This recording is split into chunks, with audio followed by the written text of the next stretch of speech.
Okay, hi everyone. Are you all back? Am I audible?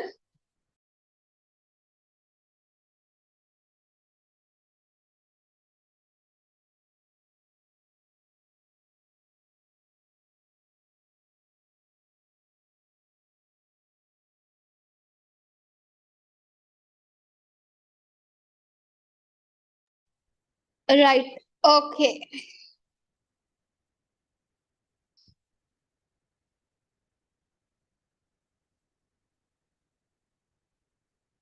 I'll try my best, Amila, because now we didn't even finish even a lesson. No? We did only the chapter 6. So chapter 6, we don't need to do any questions. But this lesson, what we was doing currently, we need to do some questions. We'll see. Okay, because I thought of finishing the reproduction part also. Asexual reproduction and all, there are important parts. No. Since we have some important parts, if we can finish that, it's really easy for you all. In case if you get any questions related to that, you will be able to answer. Now, if I just waste your time by doing questions and all, now see, there are some people who will do questions and just say, do this question, do that question, and the time will be wasted. So I don't want to do that. I want to make this time productive. So that's my main goal, is just to give everything to you, whatever I know. Clear? Yeah, I recorded the session before the break, and then we have a new link for the recap session, biology recap. So again, the YouTube link has to be sent again. So this is the new link. Give me a second. I'll be updating in the WhatsApp channel, new link.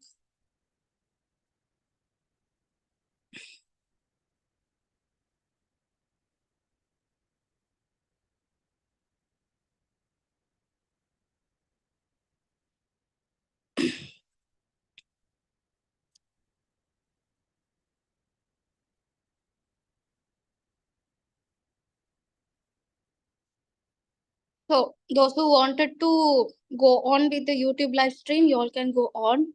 I have shared that link, because now every time whenever I put, if I switch off, if I end with the meeting, I have to start with the new meeting when it comes to YouTube. So that happens. It's okay. Okay, so let me send you the link over here as well. So if you know anyone, you can just send them. Yeah. Okay. Shall we get started?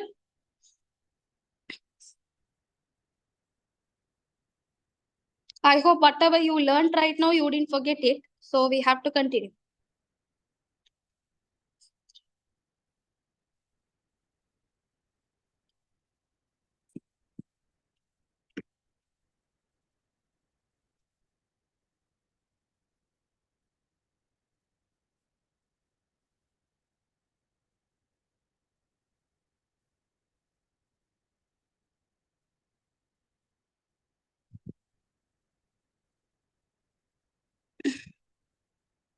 I will try, Lukman. No, it's according to the amount of time I have, because today from morning 12, I mean like today afternoon 12 till today 12, I was keep on working. I had like set of students coming to my place, learning individually, like lots of things were going on. So since because of that, I might be very tired. I will, in case if I have missed something, I will definitely give it to you all, right? Okay, shall we get started? So last we was talking about what? Yeah, I usually keep individual classes for the students, those who come to my place. So I do keep individual because they look for individual attention, right? For those people, I used to keep. Okay, right.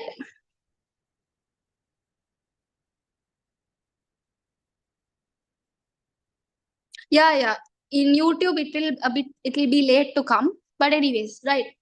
Okay. Let's talk about the bacteria and let's continue about the bacteria. So, what did we learn last? We was talking about advantages and disadvantages of bacteria. We were talking about advantages and disadvantages of bacteria. Now this part is very important, that comes to your lesson biosphere also. In the lesson biosphere also it comes regarding nitrogen fixation. You have something called nitrogen fixation. So this nitrogen fixation is done by bacteria. So nitrogen fixation is what? It is done by bacteria. Now when for the plants to grow, they need what gas? They need nitrogen gas. Now usually they used to take carbon dioxide. Now apart from the carbon dioxide to grow the height, to grow the roots, the plants to grow the roots and the height, they need nitrogen gas. Now without nitrogen gas, the plant cannot grow. So now how many percent of nitrogen gas that you have in the atmosphere? No, I'm just connecting with the lesson. This will come again in your biosphere lesson also. That's what I'm saying. So there are 78% of nitrogen gas in the atmosphere. Now let me tell you about the oxygen. Now when you talk about oxygen, how many percent of oxygen is present in the atmosphere? We say 21% of oxygen is present in the atmosphere.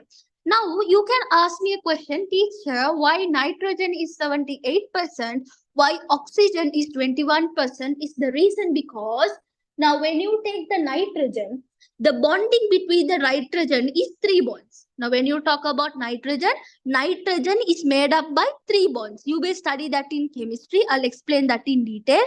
So when you talk about nitrogen, so nitrogen is having 3 bonds while oxygen is having 2 bonds. Now tell me, now let's imagine these as a sticks.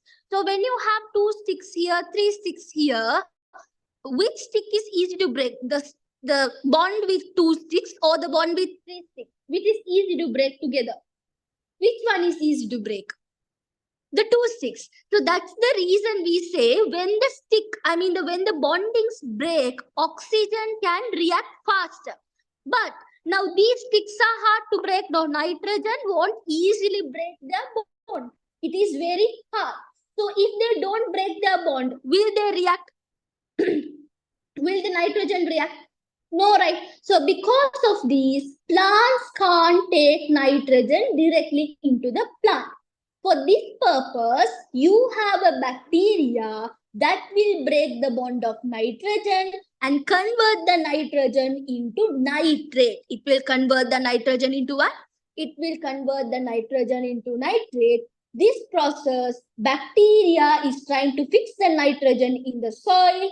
Plant take the nitrogen from the soil in the form of what? In the form of nitrate. So the bacteria that is helping to do the nitrogen fixation is rhizobium. So rhizobium bacteria is mostly present in the legume plants, but there is a free living bacteria that helps to do the nitrogen fixation, that is Azotobacter aceti. Azotobacter bacteria. I'm saying the grade 9 lesson. So Azotobacter bacteria is a free living bacteria that is helping to do the nitrogen fixation. So how many bacteria is here? One type of bacteria is rhizobium bacteria that is usually present in the legume foods like beans, long beans and all of them. So mostly they are present in the root nodules to do the nitrogen fixation. Apart from that, rest of the plants like other plants like mango tree, coconut tree, let's imagine those trees. How do they get the nitrogen? They receive the nitrogen by the Azotobacter bacteria in the form of nitrate. Clear? Understood? Got the idea?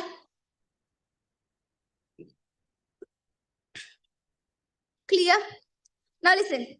Now we are going to study some advantages of bacteria. So the advantages of bacteria is one of them is nitrogen fixation. So what is nitrogen fixation is plant needs nitrogen to survive.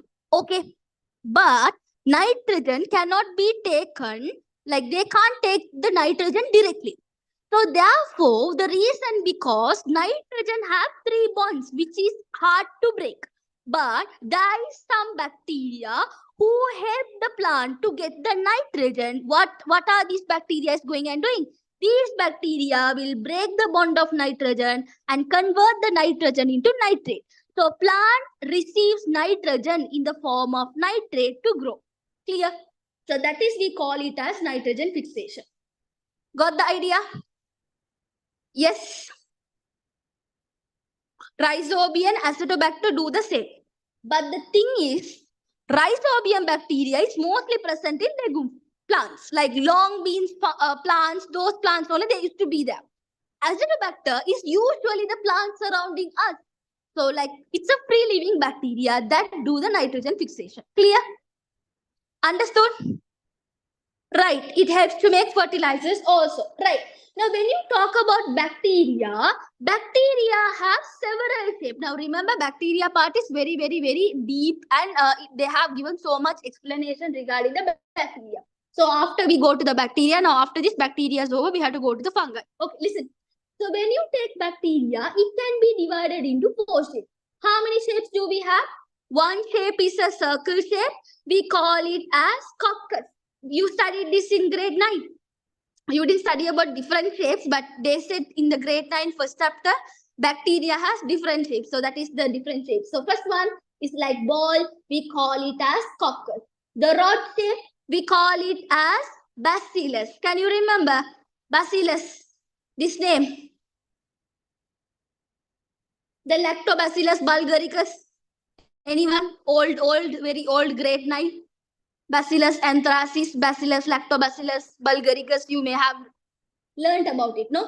So you will have another bacteria shape like a comma shape. We call these as vibrio. We call it as vibrio. And another one like a spirillum, we call it as spiral shape, we call it as spirillum shape. So what are the 4 shapes do we have in bacteria? Coccus, bacillus, vibrio, spirillum. So can you remember, you have studied about streptococcus. Streptococcus. You may have heard about the word streptococcus to production of milk and all. So have you heard about streptococcus? So look at the word streptococcus. What is the shape of the streptococcus? When they say the word coccus, what will be the shape of this bacteria?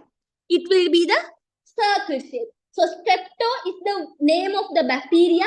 Coccus is the shape of the bacteria. Did you understand? So these bacteria, clear with that? Got the idea? Now when you talk about methanococcus also same. Methanococcus also will be the circle shape. Okay? Right. So methanococcus is a type of a bacteria that helps in doing biogas. Helps to produce biogas. Right. Now when you talk about bacteria, bacteria can undergo asexual reproduction as well as it can undergo sexual reproduction. Now usually when you talk about bacteria, mostly bacteria will undergo what? Asexual take place. Now asexual reproduction will be taken place in the simple organisms, right? Now listen to me. This is very important. This is very important. Now, the first type of asexual reproduction in bacteria, we call it as binary fission. Does anyone know what is binary fission? Does anyone know what is binary fission? What is binary fission? How this is working? Anyone knows?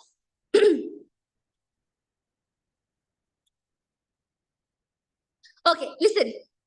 Now, whenever they say the word binary, when they say bi, what do you mean by bi?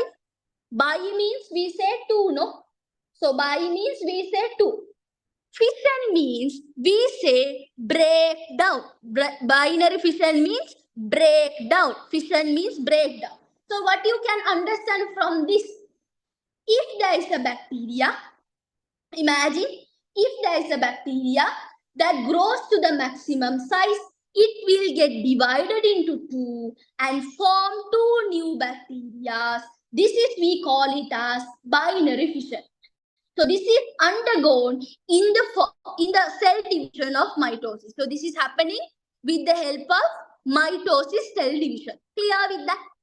Understood that? So what is binary fission? Binary fission means you have a bacteria. That bacteria will grow to a matured size. Once they come to the matured size, they will equally divided into 2. And those 2, that means say this equally divided into 2, this will become a new organism. This also will become a new organism. Clear with that? Clear with that? Got the idea? The second one is, second asexual method is fragmentation. Fragmentation. So what do you mean by fragmentation means? Have you hit to the lizard? Has anyone hit to the lizard? Old one will not be there. it will be like vanished. You know lizard. If you hit to the lizard, what will happen to the tail? It will remove its tail. If you see the lizard after month, will you see a new tail with the lizard will be with the new tail? Have you noticed that? Have you noticed that? Sometimes the lizard will without the tail for some time, and then after some time they will be growing with a new tail. Same like that. Now fragmentation means if you cut the body part, it will regrow. It will regrow. So same like that. Cyanobacteria. Cyanobacteria is a type of bacteria that will undergo fragmentation. Say for example, you have the cyanobacteria here. If I cut themselves into two, one part will regrow into new one. Other part will grow into new one. Like that. One organism will have one part new and other part will be old. So this one will be old part. Because I cut, one person will be old, other part will be the new one. So that is how the fragmentation is working. Like you have the lizard. So when you have the lizard, I don't know how to draw the lizard. Let's like draw like this. So when you have the lizard, so now what is happening? So the old part of the lizard is there, new tail is growing. Did you understand? Clear with that? So that is the second asexual method. The third asexual method is budding. Have you heard about budding? Budding. What is budding? Say you have a bacteria. No, budding is not cutting. Listen. Say you have a matured bacteria. This matured bacteria, what they will do is, once they become matured, they will start to pop out the babies. They will give out the babies, like popping out. So popping out the babies or popping out the bacteria like buds, we call that as budding. We call that as what? Budding. Clear with that? Clear with that? Understood? Understood? Okay, let's go to the domain eukarya. One more time. So budding means you have a bacteria. Okay, this bacteria, once it become matured, they will give birth to the new bacteria like popping out, like pop out. It will give out like that, pop out. So that's how they will give the new life to the new bacteria. That is, we call it as budding. Let's talk about domain eukarya. So when you talk about fragmentation is like if you cut one part of the bacteria, one part will be old, other part will be new. Like that, like lizard. So when you talk about domain eukarya. So under domain eukarya, what are the kingdoms you have? Kingdom fungi, kingdom Protista, kingdom Plantae, kingdom Animalia. So until kingdom Plantae, I'll be explaining you. Now listen. So when you talk about the kingdom fungi, under domain eukarya, you will be studying about kingdom fungi. Now, I explained you regarding the eukarya. Eukarya is eukaryotic cell or prokaryotic cell. Domain eukarya has eukaryotic cell or prokaryotic cell. Domain eukarya, very good. Domain eukarya, they have eukaryotic cell. So eukaryotic cell means what? They have a defined nucleus, right? Now let's talk about kingdom fungi. So when you talk about the kingdom fungi is having a eukaryotic organizational level. And remember, when you talk about fungi can be unicellular and also it can be multicellular. So that means if I say it is multicellular, can you see through your naked eyes? Can you see through your naked eyes? If I say it's multicellular, now say fungi also you can't see through your naked eyes, but some reproductive structures of fungi can be seen through what? Can be seen through your naked eyes. Did you understand? Especially who is that? That is mushroom. The mushroom is a reproductive organ of a fungi, but remember, it is not the real fungi. Mushroom is not the real fungi. It's a part of fungi. It's not the real fungi. It's a part of fungi. Mushroom is a part of fungi which can be seen through your naked eye. It's like a reproductive structure of fungi. You can't see fungi alone. Remember, You can't see fungi alone. The only part of fungi you can see is what? Mushroom. So now say for example, you studied this in grade 8. You soak the bread in water and you keep out for some time. You will see some black structures forming on the bread. When millions of fungi get together only, you will be able to see the fungi. A single fungi cannot be seen. Now the fungi that is formed on the bread, which is black in color, we call it as what? Mucus. We call that as what? Mucus. And remember, fungi is microscopic. You can see the group of fungi only. You can see the group of fungi, but you can't see the fungi which is alone. Clear with that? Clear with that? Both the fungi and bacteria has same disadvantage and advantage, like decomposition, food spoilage, something like that. So now imagine, I'll ask one question from you. You eat mushroom, right? What is the highest amount of component present in the mushroom? Anyone? Those who go to gym? Very good, Safa. Others? What is there in the mushroom? Highest component. Very good, Hafsa. Akmal, very good. I saw only 3 people answering. Sarah, correct. Other name I can't read. Ligophile. Fatima Insaf. Very good. The answer is protein. Whenever I said the gene, everyone can specifically identify it's about protein, right? What is the scientific name for the mushroom? We call it as agaricus. We call it as what? Agaricus. So agaricus is a name for the mushroom. What is the key ingredient to make the bread? What is the key ingredient to make the bread? You studied already. We say yeast. So yeast, we call it as Saccharomyces. That is the only key ingredient that we use in all the bakery products. So what is the substance that we use to kill bacteria? Antibiotics. So same like that, you can also kill the fungi using the antibiotic. So what is the antibiotic that can kill the fungi? Griseofulvin. Griseofulvin, they won't ask you that. Okay, what are the reproductive methods of bacteria? What did we learn? Binary fission, budding, fragmentation. Then you have another one called spore production. So same asexual reproduction will be followed to the fungi also. Clear? Understood? Got the idea? Yes or no?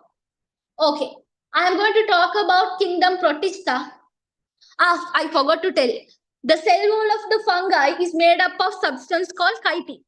This one I saw many times in your MCQ, you got this. And remember, fungi cannot produce their own food. Fungi cannot produce their own food. Are they autotrophic or heterotrophic? Are they autotrophic or heterotrophic? Hetero. Very good. Right. Let's go to the kingdom Protista. Let's go to the kingdom Protista. So when you go to the kingdom Protista,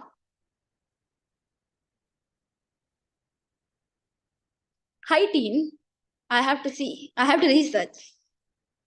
Okay. So when you talk about kingdom Protista,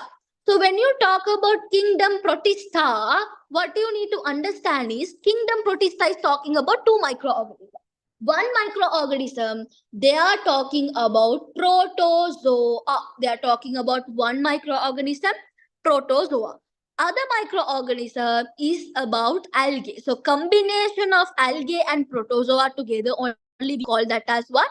Kingdom Protista. The cell wall of fungi is made up of chitin, Mariam. Right. Now, when you talk about the difference between the protozoa and algae, can you tell me algae is autotrophic or heterotrophic? Auto or heto?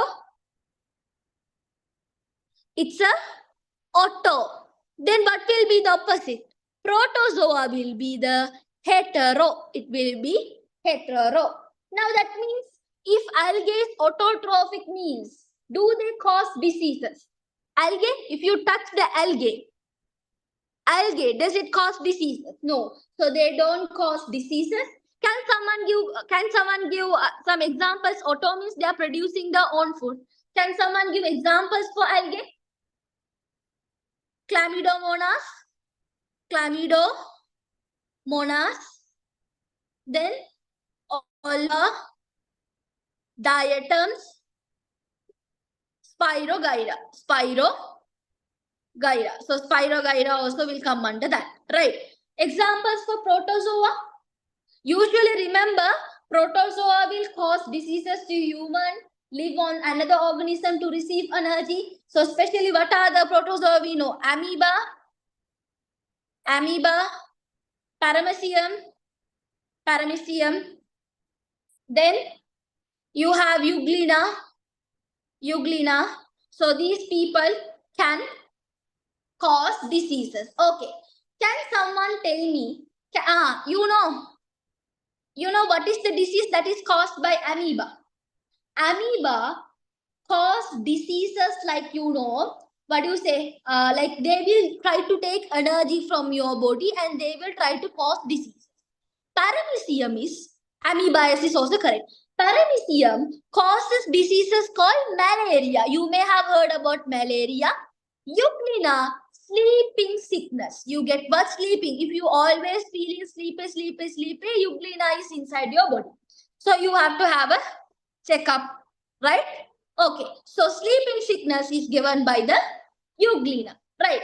Now let's talk about the advantages of algae. Can someone tell me advantages? Have you gone to ice cream parlor? Like Carnival ice cream parlor? Then there are Rio ice cream parlor. Then new ice cream parlors are there. So now, how do they create this ice cream? Usually, they use the coral reefs, to make ice cream. They use coral reefs only to make ice cream. So what do they do is they use algae. And they obtain something called alginic acid. They obtain something called what?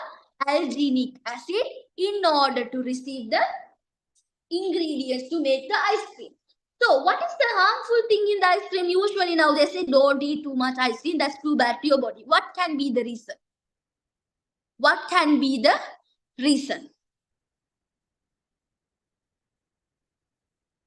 Why is ice cream is too bad to health? Because ice cream has sugar. Since we have sugar in ice cream, it is too bad. It's too bad to our body. Clear, no? Understood, no? And when you talk about the food chain, who is becoming the producer of the food chain? Who is becoming the first person in the food chain? Algae. Under aquatic food chain, the first person as a producer is algae. Clear with that? Got the idea? So algae also will become a producer in the primary producer. We can call it as primary producer in the food chain. Clear with that? Right. Anyone knows about symbiotic relationship in this lesson? In this lesson, they haven't given anything related to the symbiotic relationship, but you can see in the corner of your lesson. I can't remember the page number. In the corner of your paper or in your textbook, they have written something called symbiotic relationship and they have given a small explanation regarding that. Do anyone know that this symbiotic relationship comes to the exam? Anyone knows the word symbiotic relationship? Have you studied about it? Okay. So let me explain you regarding the symbiotic relationship that will come to your exams and that is very, very important. Right, now listen. So when you talk about symbiotic relationship, what is symbiotic means? Close relationship in between two organisms. We call that as symbiotic relationship, or in another term, we call it as symbiosis. We call that as what? Symbiosis. I'll take a photo and send it to you later because there's a word called symbiosis and most of your exam paper you have seen this word, symbiotic or symbiosis. After I explain, you will understand. So when you talk about symbiotic relationship, remember close relationship between two organisms. We call that as what? Symbiotic relationship. So there are three types of symbiotic relationship. One you call it as mutualism. One you call it as what? Mutualism. Other one you call it as commensalism. We call that as what? Commensalism.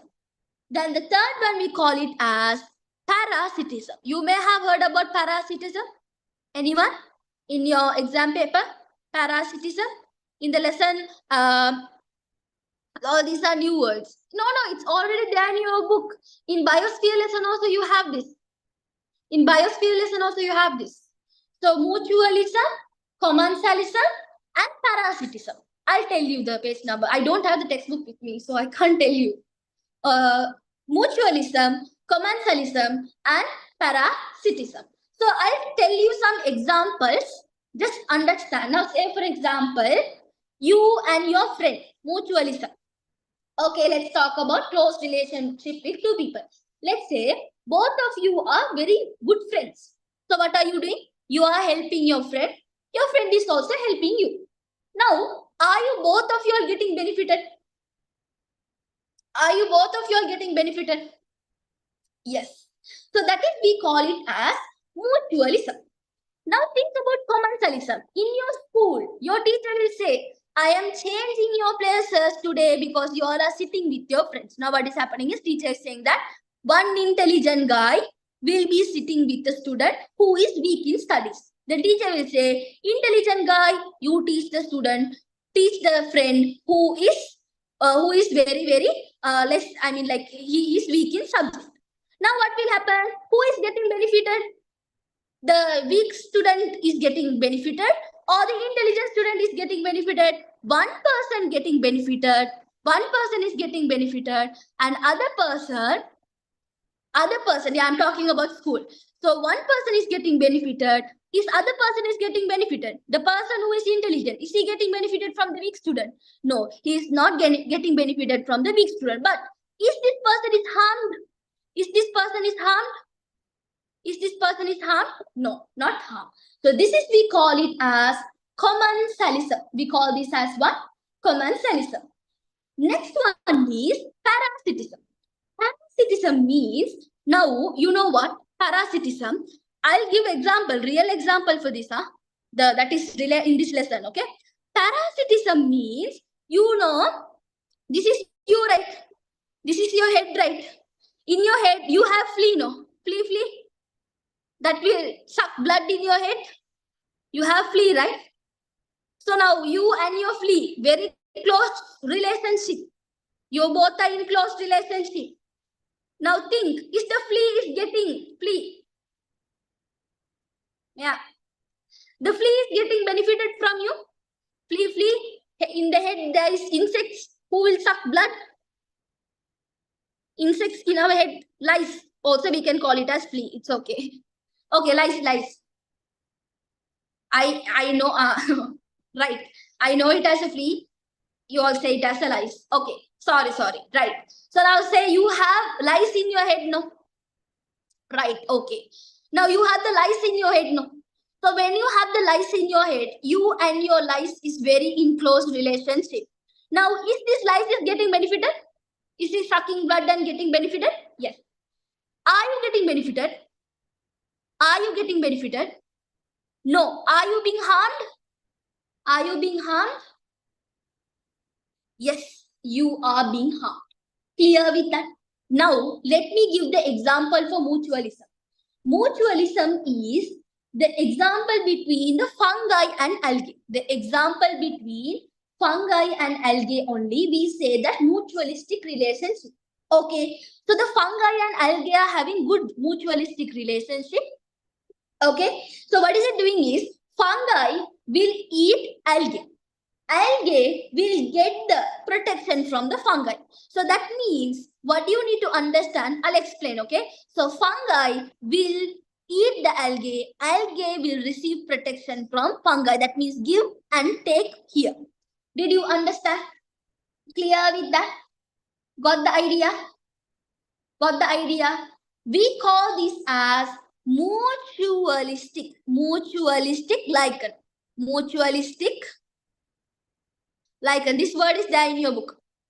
See under fungi. See under fungi or algae. See under fungi or algae, you will have something called mutualistic lichen. Means what? Fungi and algae having a good relationship with each other. That means fungi is giving food to, that means fungi is eating algae while algae is seeking protection from the fungi. Listen, there is something called in your textbook called symbiosis or symbiotic relationship. So what do you mean by symbiotic relationship means? Listen to me very carefully. Symbiotic relationship between close relative, that means close relationship between two organisms, we call it as symbiotic relationship. So there are three types of symbiotic relationship. One is mutualism, commensalism, and other one is parasitism. This lesson is from chapter 13 of your grade 10, and also it will be connected to your chapter 15 of your grade 11, biosphere, right? Since that is there in your 13th lesson only, I am explaining. It will come to your MCQ, right? Mutualism means when two organisms are helping each other, both of them are getting benefited. Commensalism means one person is getting benefited, other person is not benefited, as well as not harmed. Parasitism means one person is getting benefited, the other person not benefited but getting harmed. Like the lies in your head. Like, clear with that? Got the idea? So the example for commensalism. Has anyone know regarding the hermit crab? Hermit crab, the big crab? Have you seen the hermit crab? Now what is happening is, you have the hermit crab. Now this is the hermit crab. Imagine this is the hermit crab. On top of the hermit crab, sea anemone will be there on top of the hermit crab.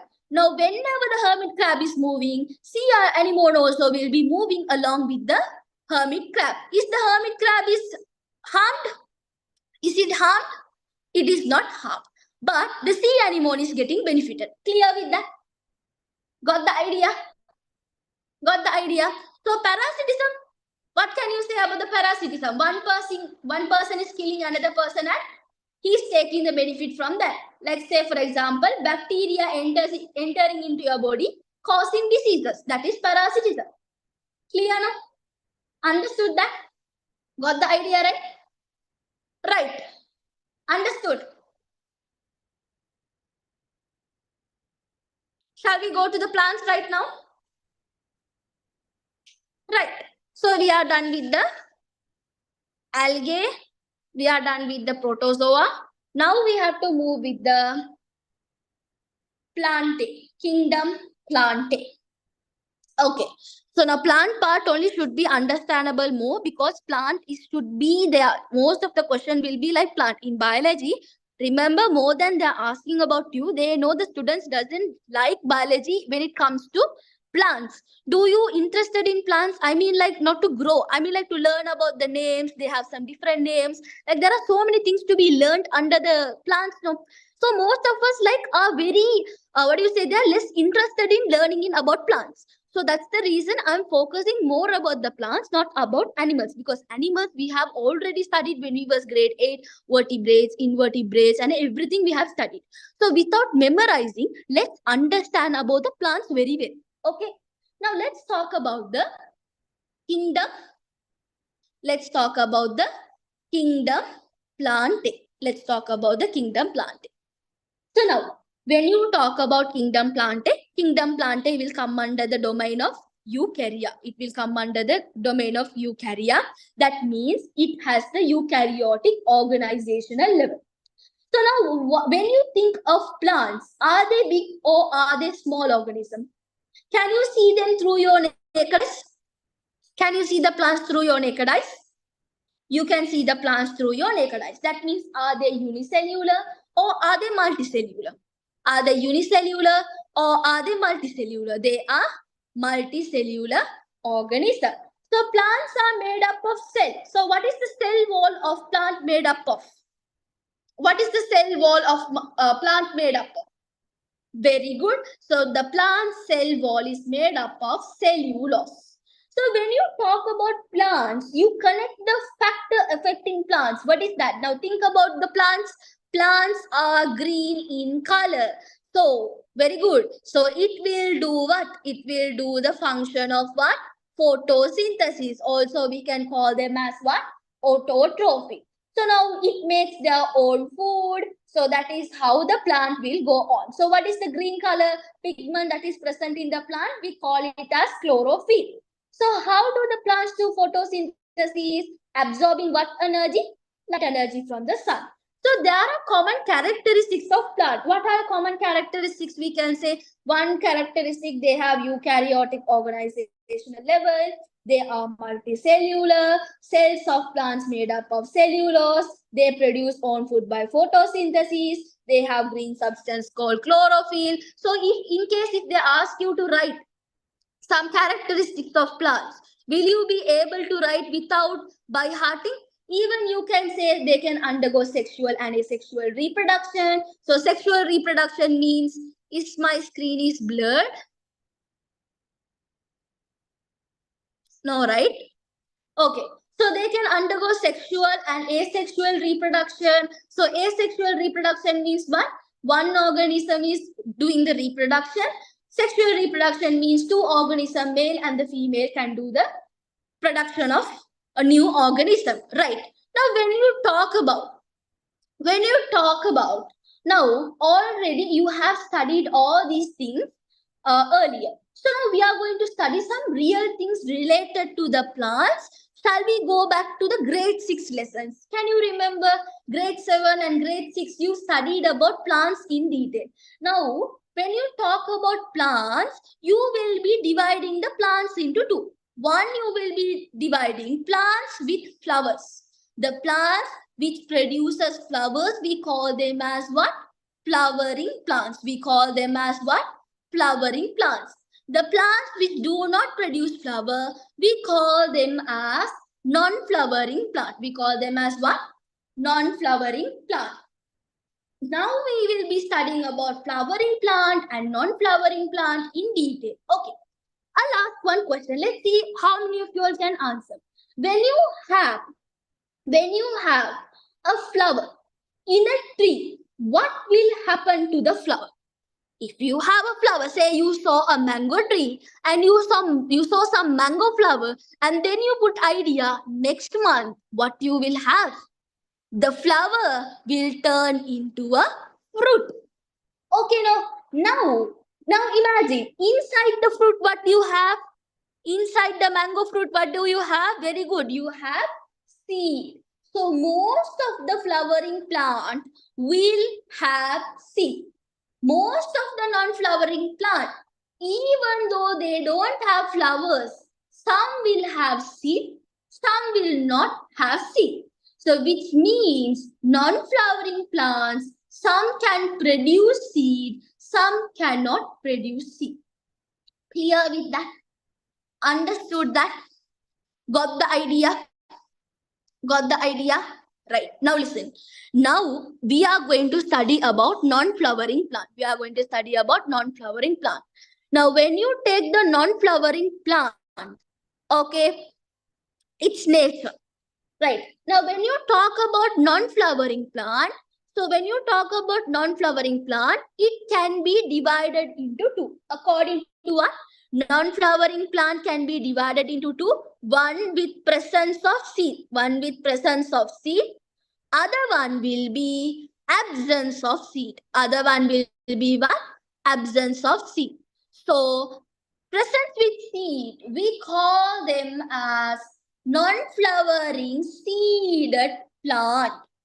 Absence with seed, we call them as non-flowering seedless plant. Non-flowering seedless plant. Now listen to me. Do you know the word called primitive stage? Do you know the word called primitive stage and evolutionary stage? Evolutionary stage. Okay, so primitive stage means we say that as early stage. Evolutionary stage means we say that as the current stage. Okay, so now the early stage, let's say for example, in earlier days, they told humans were like apes. That means we all were like monkeys. They said like that, no? So that is the primitive stage of the human before human come to the world. Then the evolutionary stage is we all are Homo sapiens. We all of us are Homo sapiens. Same like that, before the early days, what do you need to understand? You had non-flowering seedless plant. You had what? You had non-flowering seedless plant. Then what is the evolutionary stage of the plant? Flowering plant. So flowering plant comes as what? It comes as a evolutionary stage of the plant. Clear? Understood? Got the idea? Right. Now the primitive stage of the plant is the non-flowering seedless plant, right? But the flowering plant is the evolutionary stage of the plant, which means it has been from here to here, it has been developed step by step. So when we are like apes has been developed step by step, and we are like Homo sapiens right now. So that is what you have to understand. So let me talk about the non-flowering seedless plant in detail. Until here, any doubt? Until here, any doubt? No, right?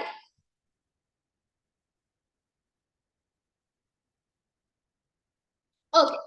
Now let's talk about the non-flowering.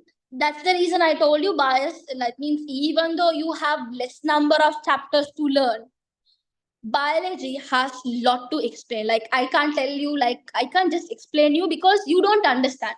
So I have to go like deep down and then come back to the normal, deep down, come back to the normal, then only we can finish it. If not, it will be in vain if I don't teach you properly. Did you understand? Right. So let's talk about what does the evolutionary stage flowering seedless plant or flowering seeded plants. For the flowering plant, we don't have seeded or seedless. Flowering plant, everyone has seeds. They have seeds. I will explain you about the gymnosperm and angiosperm. In this part only you have. Listen, okay?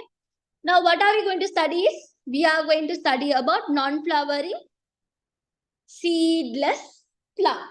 So when it comes to non-flowering seedless plant, it can be divided into two. Non-flowering seedless plant can be divided into two. According to the whether they have vascular tissue or not, according to the presence of vascular tissue or not. Can someone tell me? Okay. Can someone tell me? We all of us are made up of what? We all are made up of what? We all of us made up of cell. Very good. Combination of cell. Combination of cell. You form tissues. Combination of tissues. You form organs. That means if you have tissue, no, you will have organs. What are the organs in our body? Kidney, lungs, brain. These all we call it as organs inside our body. Heart and all of them we call it as organs. Now, if I don't have tissues, will you have organs? Will you have organs? No. Now think the same way in this also. Now, non-flowering seedless plant is divided into two according to the presence of vascular tissue. Do you know vascular tissue? What is vascular tissue in plants? Vascular tissue means there are two types of vascular tissue. One you call it as xylem tissue. Other one we call it as phloem tissue. So phloem and xylem tissue only we call it as vascular tissue. If the xylem and phloem tissue is not there, now think about that. If you don't have tissue in the plant, does the plant has organs? What are the organs of the plant? Roots, flowers, stem, branches. Do they have like that? If they don't have tissue, will they have all these things? No. If they have tissue, will they have branches? Will they have stem? Will they have all those? Yes. Now understand. There are two types of non-flowering seedless plant. So under the non-flowering seedless plant, non-flowering seedless plant is a starting stage of the plant. It is the starting stage of the plant. So now when you talk about the starting stage of the plant, the one type of non-flowering seedless plant, one you call it as thallus shape. They have what shape? Thallus, flat body shape. They have thallus and flat body shape. Thallus means what? They will not have roots. They will not have shoots. They will not have anything properly. They will be looking like this, like a thallus, like this. It will be looking something like this. You can look into your textbook, thallus. That means, do they have vascular tissue? Does this plant has a vascular tissue? If they don't have the shoot and the root and the branches and the stems, no. You have another type of plant that comes under non-flowering seedless plant, that is fern shape. So when you talk about fern shape, now think, if you have a fern shape means what? It has some roots, it has some shoots. So when you talk about thallus, now thallus, one of the best example for thallus is Markantia. Markantia or Markantia. You can take it as what? Markantia or Markantia. So one of the example for flat body shape of the seed non-flowering seedless plant, that is Markantia. Fern shape. So you can differentiate the stem, leaves, roots, all of them. The best example for this fern shape plant is Salvinia. Salvinia. Think this is the last day you are remembering this name. Salvinia, Drinaria, then Salaginella, Salaginella. I'm giving some easiest name to remember, okay? Not hardest one. Yeah, whatever I remember only I used to put it because I don't have the textbooks. So I just put everything out of my brain. So Markantia, thallus and flat body shape. Fern has the vascular tissues. So Salvinia, Drinaria, Salaginella, easiest plant names you can remember. So both of these groups can undergo sexual and asexual reproduction. Clear? Understood? Got the idea? Okay, now some people ask me, what is angiosperm? What is gymnosperm? No. So listen to me, okay? This is the part you have to remember that. Now you know that seed is a part of a plant, no, that helps to produce a new plant. So now when you talk about now let's say for example, I forgot to inform that. Now you know there are some plants who can use other plants' energy and they can grow on top of the other plants. We call it as epiphytes. Epiphytes are the plants who grow on another plant using the other plants. They are using that one. Yes, these are the examples, fern examples. Salvinius, Drinaria, Salaginella comes under fern. Yeah, creepers also can be, but epiphytes are like very famous that they go and they fixed on other plants and take the nutrition from other plants and they will start taking what? They will take the nutrition. Okay, right. Next one is these plants mostly live in shady, wet area, terrestrial area with less sunlight. So these are all about seedless, non-flowering seedless plant. Clear with that? Got the idea? Now shall we talk about non-flowering seeded plant? Shall we talk about non-flowering seeded plants? So when you talk about non-flowering seeded plant, I haven't noticed the mango tree. So if I observe that thoroughly, I would be able to see about the epiphytes on the mango tree.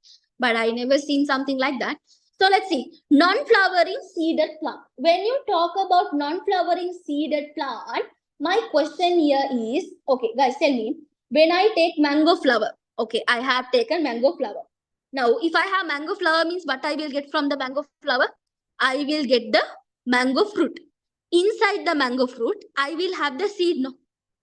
I have the seed, no? That means the seed is covered by a fruit, is it? The seed is covered by a fruit. Is it? So, remember, yes. But when you take the non-flowering seeded plant, when you take the non-flowering seeded plant, do they have flower? Non-flowering seeded plant, do they have flower? No flower. Can they produce fruit? Can they produce fruit? No. That means, but they will have seed. My question is this seed is covered by a fruit? Is this seed is covered by a fruit? No, it is not covered by a fruit. So because of that, they are called as naked seed. That means they don't have any dress. So we call them as naked seed, which you call it as what? You call them as gymnosperms. So gymnosperms means pericarp means the outer part of the fruit, we call it as pericarp. Like kind of a peel, the thick peel, we call it as pericarp, right? So what do we call pericarp? What do we call it as gymnosperm? So gymnosperm, we call it as what? The naked seed. So what are the best examples for gymnosperm? Cycas and pinus. Cycas and pinus are the examples for the gymnosperm. So have you seen Christmas tree? So under Christmas tree, you will get this example. So what can you say about the shape of the plant? Is that the large plant or a small plant? It is always large plant. They undergo sexual and asexual reproduction. They live in terrestrial environment. They are photosynthetic as well as they have the woody stem. Clear with that? Clear with that? Got the idea? 12 for a 12 for her. Clear? Right. Next one is we have to study about flowering plant. We have to study about what? Flowering plant. So when you talk about flowering plant, when you consider the flowering plant, now think about the flowering plant. They have flower. They have fruit. Inside the fruit, you have seeds. That means the seeds are covered by a fruit. We call them as angiosperm. We call them as what? Angiosperm. So what is angiosperm? If the seeds are covered by a fruit, we call them as what? Angiosperm. Clear with that? So, flowering plant can be divided into two according to the presence of seed lobe. According to the presence of seed lobe, flowering plants can be divided into two. Okay, have you tried to crack a mango seed and like when you make chutney, your parents make chutney, right? Mango chutney, mango dosi, when they make that, have you cracked the mango seed and see? Have you cracked now? When you crack the mango seed, mango completely, you will see the white color inside, no? Inside the mango, you will be able to see the white color. The white color, only we call that as cotyledon. We call that as what? Cotyledon, or we can call it as what? Seed lobe. Clear? Clear with that? Got the idea? Got the idea? Yes or no? Okay, right. So, what are the two types of cotyledons we have? Monocotyledons and I will repeat Fatima. So, when you take the mango and when you cut the mango complete half, you will see some white color seed inside the mango. No, that white color seed only we call it as cotyledon. So according to the cotyledons, number of cotyledons, flowering plant will be divided into two. One we call it as monocotyledons and other one we call it as dicotyledon. So mono means what? Mono means what? What is the number? Mono means one. How many seed lobe? One seed lobe. Di means how many seed lobe? Two. So monocotyledon and dicotyledon, we are going to study. We are going to study about monocotyledonous plant and dicotyledonous plants. So mono, di. Okay, listen. Whenever I talk about monocotyledonous plant, we always remember coconut tree. We always remember the coconut tree as a monocot plant. Dicot plant, always remember the mango tree. So this is the general term all the teachers used to say you. So monocot plant, remember coconut tree. Dicot plant, remember the mango tree. It's very easy. Okay. Now my question here is, now think about coconut you have. Think about the coconut. If you remove the outer part of the coconut, there will be white color. No? There will be white color inside the coconut. No? White color. So that is how many seed lobe? Do they have one seed lobe or two seed lobe? Without cutting into two. Without cutting into two, if you take the coconut, the whole coconut, how many seed lobe do they have? They have only one seed lobe. Clear now? Clear, right? Okay, right. Now let's talk about the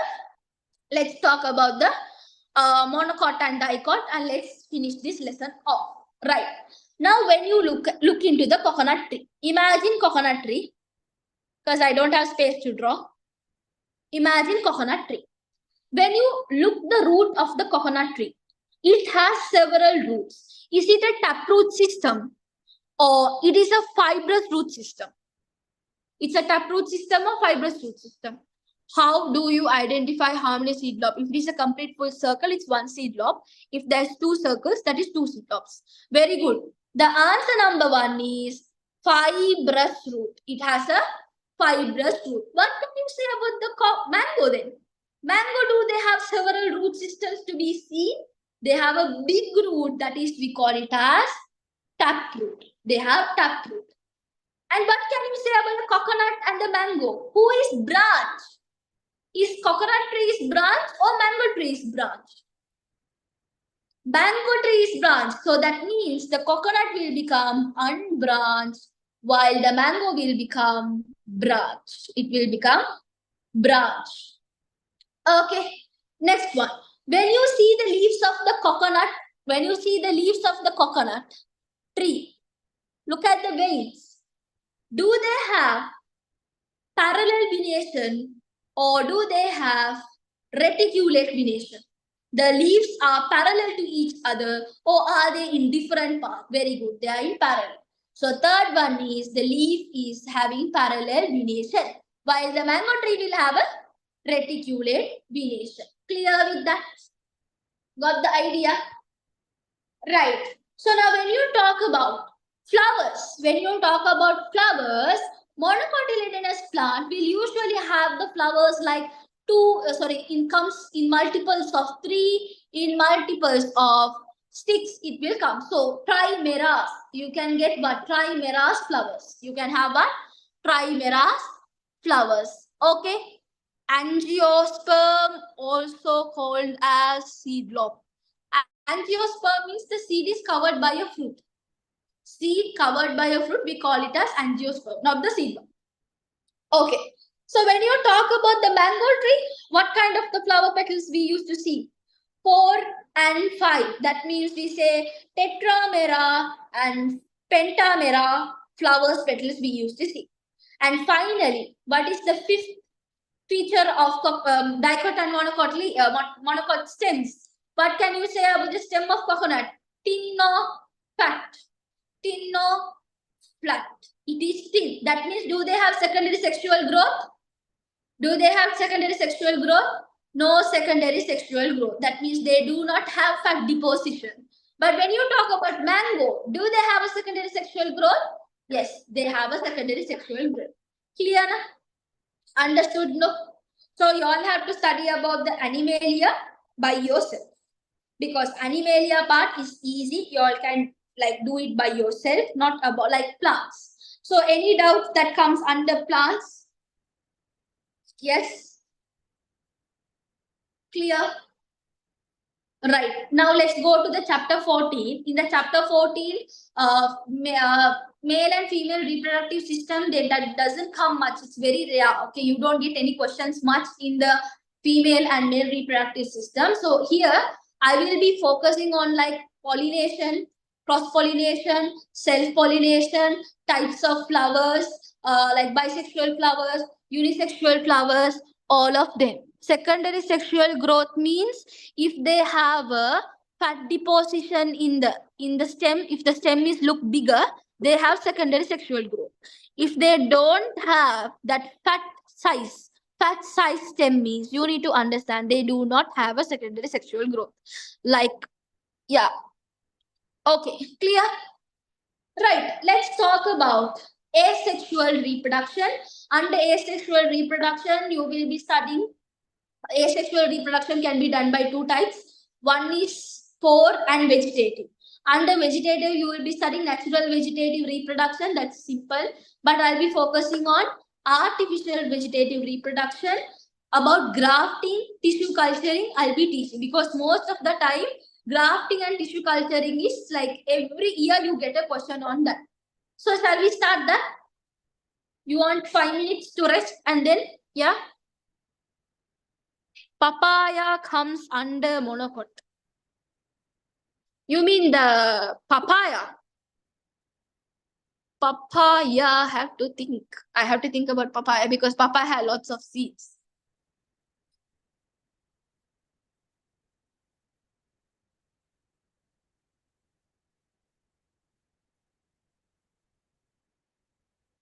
Ikram 12.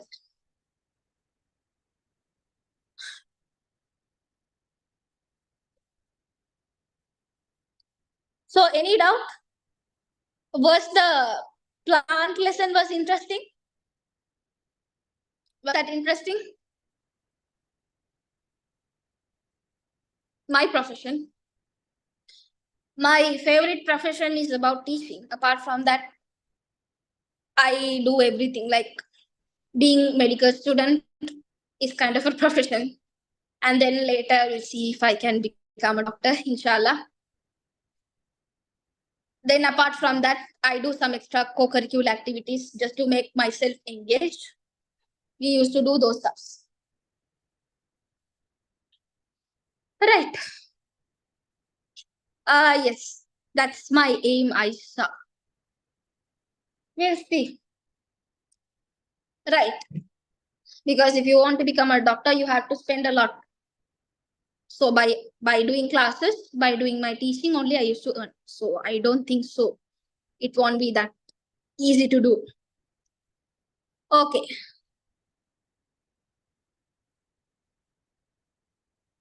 Okay. Let's talk about asexual reproduction. So when it comes to asexual reproduction, you know asexual reproduction, only one organism is involved in producing new organism. Right? Thank you, Aisha. Then when you talk about asexual reproduction, it can be produced by asexual reproduction can be done by two ways. One is spore, other one is by vegetative reproduction.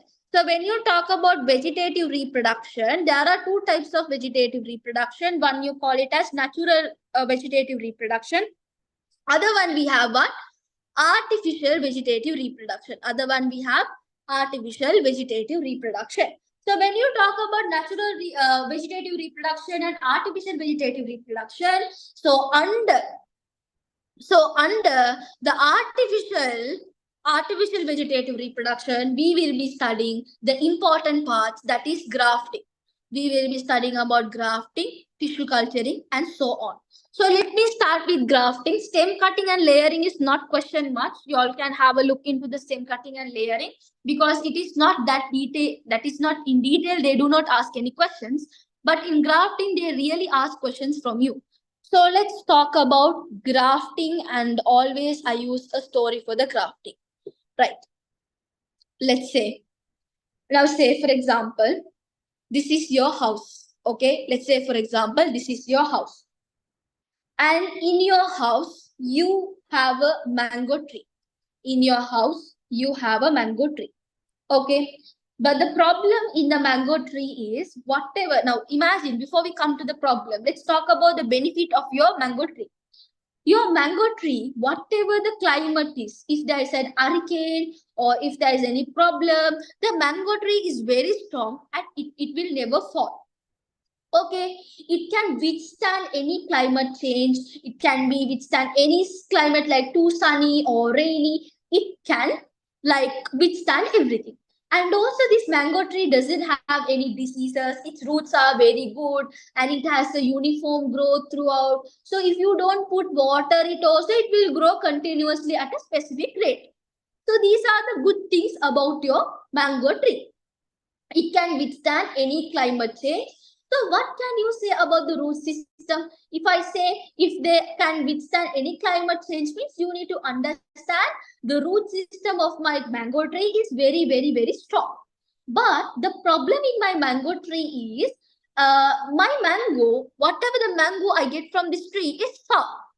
It is sour. That means how many of you like sour mango? Now I like sour mango. But when it comes to my parents, when it comes to my grandparents, they doesn't like sour mangoes. They say, it's too sour. We like the ripened mangoes, the sweet mangoes only. Okay, so when I say sour itself, I feel too watering myself, right? So now when you talk about sour, yeah. So when you talk about sour mango, what is happening is not everyone likes the sour mangoes. So it produces lots of fruits. The fruits all are sour. It's not that tasty. But one day, what happened is, I went to my friend's home who is living like 5 kilometers away from my home. So what did I do? I went to his home and I saw his mango tree. It was also similar to my tree. It also was similar to my tree. Then my friend brought mango from his tree and I ate this mango. It was very, very sweet. It was very, very sweet. Now I was worrying. Now I was started worrying. I'm thinking only my mango tree doesn't give me sweet mangoes, but my friend's mango tree gives the sweet mangoes. So now what is happening? You feel like it's better if I have my friend's mango tree. So are you going to pluck the mango tree and root and come home? Is it possible for you to do that? Taking a root of the mango tree and plucking and you have to put it in your home and grow? Can that happen? Is that easy? So growing a mango tree will take more than 10 years. It will take lots of years to grow. Do you think that is an easiest task? No, it is not the easiest task. So what you can do? Now I thought I learned the lesson called grafting. So the grafting is going to help me to get the sweet mangoes. So let's see what is grafting. Now remember very carefully what was the speciality of your friend's mango tree? The mango that is produced in my friend's mango tree was yummy, good quality, and it also have good characteristic. It was free from pests and diseases. And also you think you want their tree, so you are going to do what? Grafting. So you are going to get their tree characteristic of their tree to your tree by doing the grafting. So you are going to that person's home and you are asking your friend, can you give me a twig? Can you give me a twig of your mango tree? So now whenever we say the word twig, the twig is the main person to do the grafting. So what is a twig? What do we call twig as? Branch or a stem which doesn't have flowers, fruits and tender leaves. We call that as twig. So what do you mean by twig? A twig can be a stem or it can be a branch without what? Branch without flowers. It should not have flowers. It should not have fruits and also it should not have tender leaves. So what do you mean by tender leaves? Tender leaves means we call it as new leaves. They should not have any new leaves. So instead of twig, you can even ask for a bud. You can even ask for a bud. To do the grafting, I can either ask a twig or I can even ask a bud. So what are you going to do? You are going to take the twig and you are going to attach to your mango tree. What are you going to do? You are going to take the twig and you are going to attach to the mango tree. So when you do grafting, mainly you need two plants. Usually when you are doing grafting, you need two plants. One plant is my plant, other plant is my friend's plant. Two plants has to get involved. So these two plants should be of the same species. They should come to the same species. What do you mean by same species? We all of us are human. We all are same species. Take the tiger and the lion. Now take me and the lion. Lion and me, human. They are different types. So types means what? We both are different species.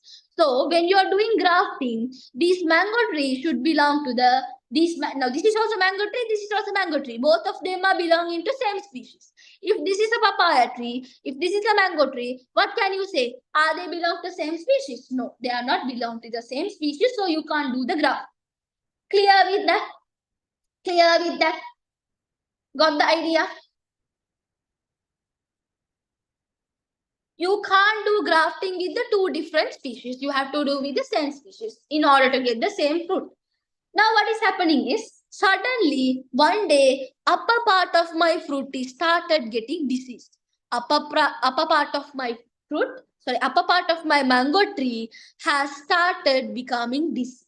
Now what is happening? If you leave the upper part of the tree fully, what will happen? It will get fully diseased. What will happen to the tree? The whole tree will get diseased and it will die. So before that happens, what I am going to do is, before the disease spread, I am going to cut the upper part of what? I am going to, then how are they made in two types of animals? Two types of animals. That is a different procedure. Okay, so this is different. That's animals. This is plant. They both are two different species. What will happen if we do grafting in two different species? If that happens, that will not grow. Most of the time it will be unsuccessful. Most of the time it will be unsuccessful. You will not see the results. But when you do grafting with the similar species, you will see the result, right? Okay. So what is happening? The upper part of my tree is getting slowly started to get diseased. So what I am doing is I am cutting the upper part of my tree. So upper part of the tree is cut. I have cut. Now what I have done is, what you have to do is, now what you have to do here is you have cut. So when you have to cut, after you cut, what is the remaining part of the tree that is remaining with you? The part of the tree that is remaining is you are only having the root system of the tree. You are just having the root system of your tree. And initially, you even took a twig from your friend. And what are you going to do is you are going to connect the twig into your plant root system. So you have to make sure that you are using the same species or closely related species. Okay, right? Clear with that? Got the idea? So now what is happening? I have the saw mangoes. She's having what? She's having what? Sweet mangoes. Are they same species or are they closely related species? Same or closely related species? Sour, sweet. Very good, Saif. They are closely related species. So these two plants are going to be closely related species. So when you do grafting, you need two plants. One plant will be the root system. That root system, we call it as stalk. We call that as stalk. The other plant will be the shoot system, who is going to bring up a new set of plants. That is going to be the scion. So who is going to be the scion? The root system that you are going to fix it by using a twig. That you call it as scion. That you call it as what? Scion. Clear? Can we do the grafting to a banana tree? If can, how? I never done grafting for a banana tree, but most of the time banana tree will grow alone without a grafting. You don't need to do grafting for the banana tree most of the time. Okay, listen. So now what is happening? When you do grafting, how many plants do you need? Two plants. One plant will be the root system. Now whose plant is being as a root system? My plant. So my plant, the root system, we call that as stalk. I am asking a twig or a bud for my friend. That is going to be the shoot system of my plant, which we call it as scion. Clear? Got the idea? So when you look at these scenarios, where did you get the stock from? You got the stock from your mango tree. Where did you get the scion from? You got the scion from your friend. So we already know that the stock, that means the root system. The root system of your tree is very strong, that can withstand any climatic change. So remember, whenever you do grafting, the root system of the grafting has to be very strong. Then only you will be able to do grafting. Clear? Understood? Got the idea? So what you have to understand is, you need to understand that grafting cannot be done by everyone. Grafting can be done by an experienced person. I'll tell you why. Okay, now what is happening here? Now, when you're doing grafting, you have to make sure that the root system has to be strong and has a uniform growth. But what's the problem in your mango tree now? It was soft, you don't have the good characteristics of fruit. So now what are you doing? You're taking the shoot system of your friend and you connect it. Now, what will happen? Then the scion should be good quality characteristic and free from pests, and it should be free from diseases. So grafting means you are going to connect the stalk with the scion, and then the scion should be either twig or a bud. So grafting means connecting a twig or a bud of a plant to another plant of the same species or closely related species. That you call it as grafting. So my question is, why did you do this grafting method? What is the reason? In order to get quality fruits. In order to gain quality fruits, you did the grafting. So you connected the twig to the plant and fix it. Then with the shoot will start to grow. The shoot will have the characteristic of stalk, or it will have the characteristic of the scion. Shoot will have the characteristic of scion, or will it have the characteristic of the stalk? It will have the characteristic of scion. Can we graft a twig mature trees into an immature plant? You can't do that. Both of them has to be mature. Right. Clear with that? Understood that? Got the idea? Right. There are two types of grafting. Okay. So you have to study about two types of grafting. There are two types. One you call it as twig grafting. Other one you call it as bud grafting. So what are the two types of grafting do we have? One we have twig grafting, other one we have bud grafting. So what do you mean by twig grafting? So twig grafting means what? So twig grafting means, twig means what? Now when you talk about twig, how to do the grafting? Now imagine when you talk about twig, twig is the one we call it as scion. That means the twig is becoming the scion. That means when you talk about twig grafting, twig is becoming the scion. That means twig becomes the shoot system. The twig becomes the shoot system. Whenever we talk about bud grafting, who is becoming the scion? The bud is becoming the scion. That means the bud becomes the shoot system. So how to do the twig grafting? So when you talk about the twig grafting, so say this is the twig. Say this is the twig.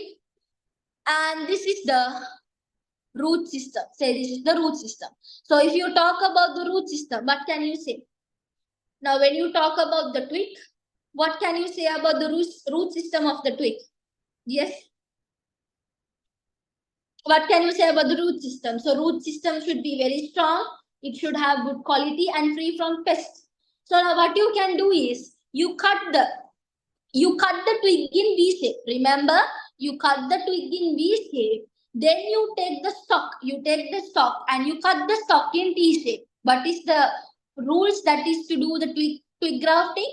When you are doing twig grafting, scion will be cut in the shape of V.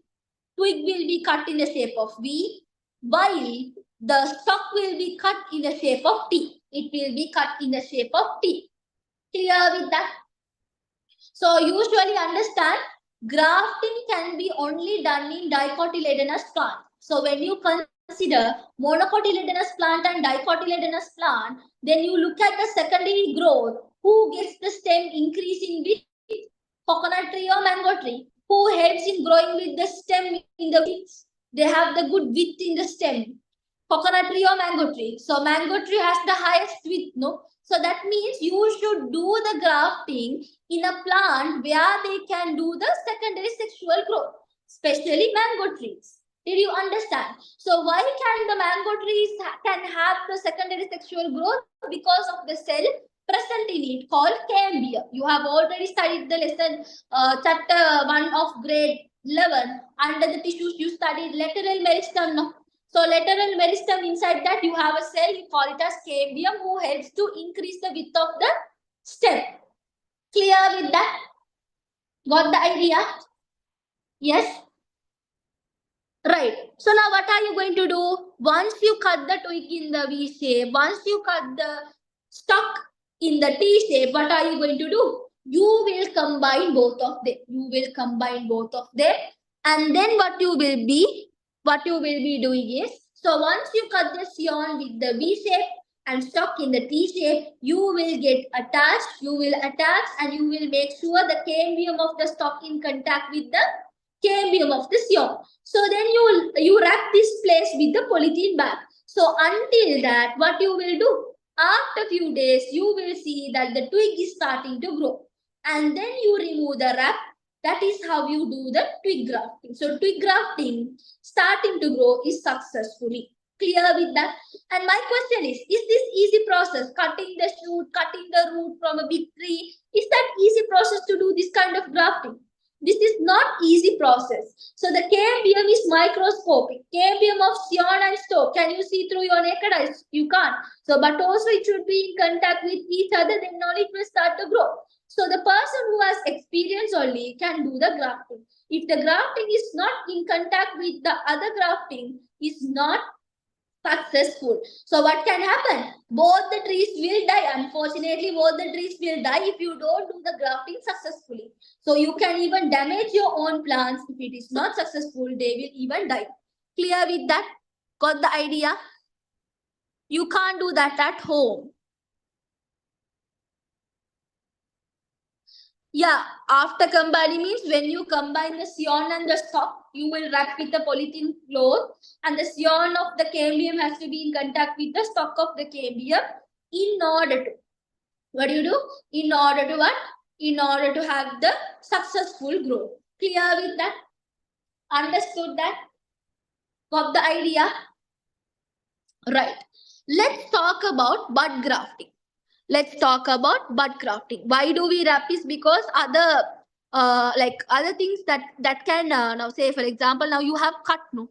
So what is the reason we close the wound when there is a cut? Just to make us the cells to grow.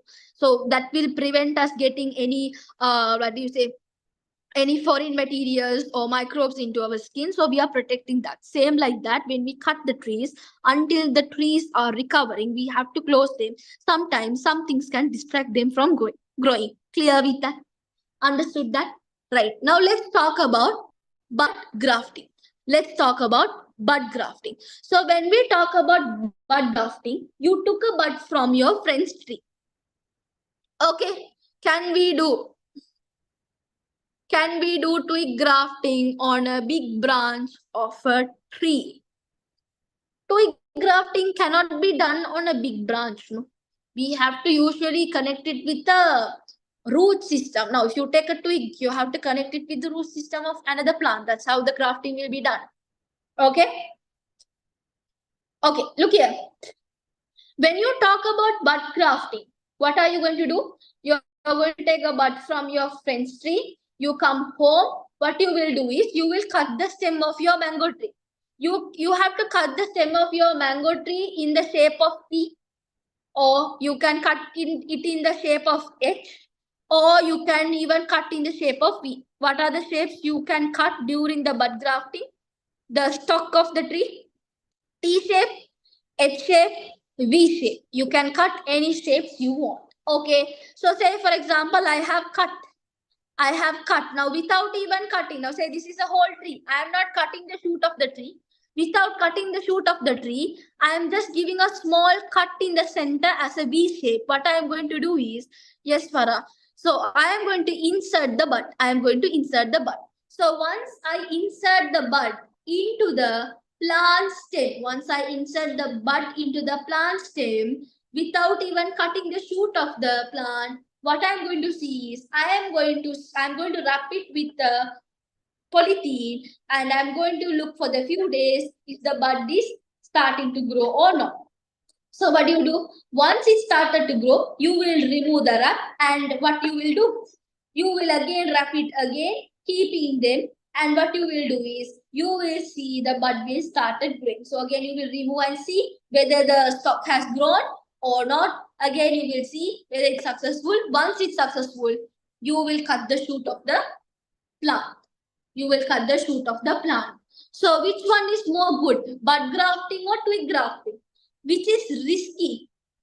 Which one is risky? Cutting the shoot of the plant and doing the grafting is easy, or bud grafting is easy. Bud grafting can save your tree, no? In case if it is not successful, you don't need to cut the shoot, no? If it is not successful, you don't need to cut the shoot. In the bud grafting, the only method is you don't need to cut the shoot until you see the grafting is successful. So what, when they ask a question in your exam, if they ask you, is the bud, let's say, if is the bud grafting is better or twig grafting is better, your answer should be bud grafting, because twig grafting, before it's getting successful, you are cutting the tree. But twig grafting is not like that. You don't cut the tree earlier. You will see whether it's successful or not. Clear with that? Understood that? We definitely need to cut the shoot. Can we let that be? No. Once it is successful, you have to cut the shoot. What's the difference between the twig grafting and bud grafting? Twig grafting means what? You are taking a twig, a branch of a plant, and you are branch of a tree, and you are connecting with the root of the plant. But that means how are you connecting? Is you have to cut the whole tree. You have to cut the whole tree to do the twig grafting. But in the bud grafting, you don't need to cut the whole tree. What you can do is you can have a small cut on the stem, and you can place the bud, wrap it with the polythene cloth, and you can see whether they are growing or not. Once the shoot has started grown, you can cut the existing tree. Clear? Got it?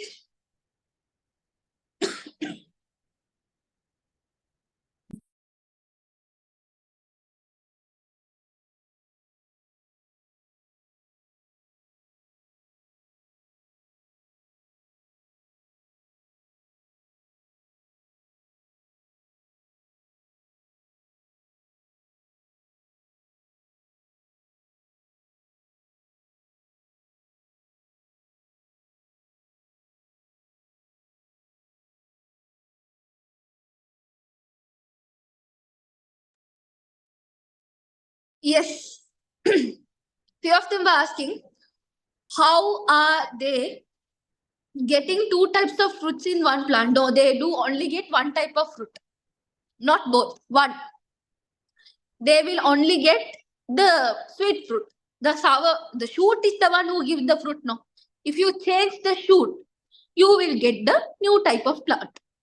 Sorry, new type of fruits. Without cutting the shoot system, you can't do. You have to cut. How they cut in the shape? Using there's a big machine to cut, no? Why can't you cut? You can cut, no? Right. Okay. No, there will be no break. If I give break and break, then however it will be late, no? Right. So finally, just understand why did you do grafting? To obtain fruits with quality characteristics, to obtain offspring of characteristics of your. What can you say about the root system? So strong root system free from pests. If you have a plant which doesn't produce seeds, can you do grafting? Yes, because producing seed is sexual reproduction. Clear with that? Understood that? Got the idea? So if they don't produce seed, they can do any type of asexual reproduction, right? At our home, we have a rambutan tree in which we have sweet and also sour fruit. It's the nature. That's the nature. You know, nature is different. Artificially, you're doing is different. So artificially, you can't get that. Naturally, it can come. Naturally, it will be there. But artificially, you can't do that. Clear with that? Now tell me, what is the disadvantage of grafting? Because grafting is not always 100% successful. So what are you going to do the quality of the wood? Sometimes when you do the grafting, the quality of the wood of the plant will be reduced. And they will also have the short lifespan. So usually they will die very quickly. The plant will die very quickly if you do the grafting. Say for example, if your tree is planning to live for 100 years, means if you do grafting, the tree will live only for 10 years. See how sad. Clear with that? Understood that? Got the idea? How are they getting short coconut tree? It's kind of budding. Can destroy the plant. Right. I hope everything is clear. Shall we go to the tissue culture? Yes. Okay. Let's go to the tissue culture. Let's go to the tissue culture. So when you talk about the tissue culture, you know what is a tissue? No? You know what is the definition of tissue? Okay, so when you talk about tissue, we know tissue means combination of several cells. We know combination of several cells that help us to do specific function. We call it as what? Tissues. So culture. So what do you mean by culture? We talk about culture medium, especially about agar. So culture medium is about agar. Now in tissue culture, we are using vegetative tissues. That means vegetative part. You know what is vegetative part of the plant? Do you know what is vegetative part of the plant? Vegetative part of the plant means any part of the plant. It can be from the root, or it can be from the stem, it can be from the branch. So any part of the plant, we call it as vegetative part of the plant. So if you get the tissue from any part of the plant, we call that as vegetative tissue. So in the tissue culture, we are using vegetative tissue. So you are using culture medium. This is the method where you are going to grow plant artificially inside your lab. It can be grown inside your home. It can be grown inside your lab also. Have you come across with greenhouses where they plant large number of plants in a particular lab? In here, they use, what do they use? They use tissue culture. They use tissue culture to do that particular work. Right. Now listen. So let's say, for example, you are going to grow a tissue in a culture medium.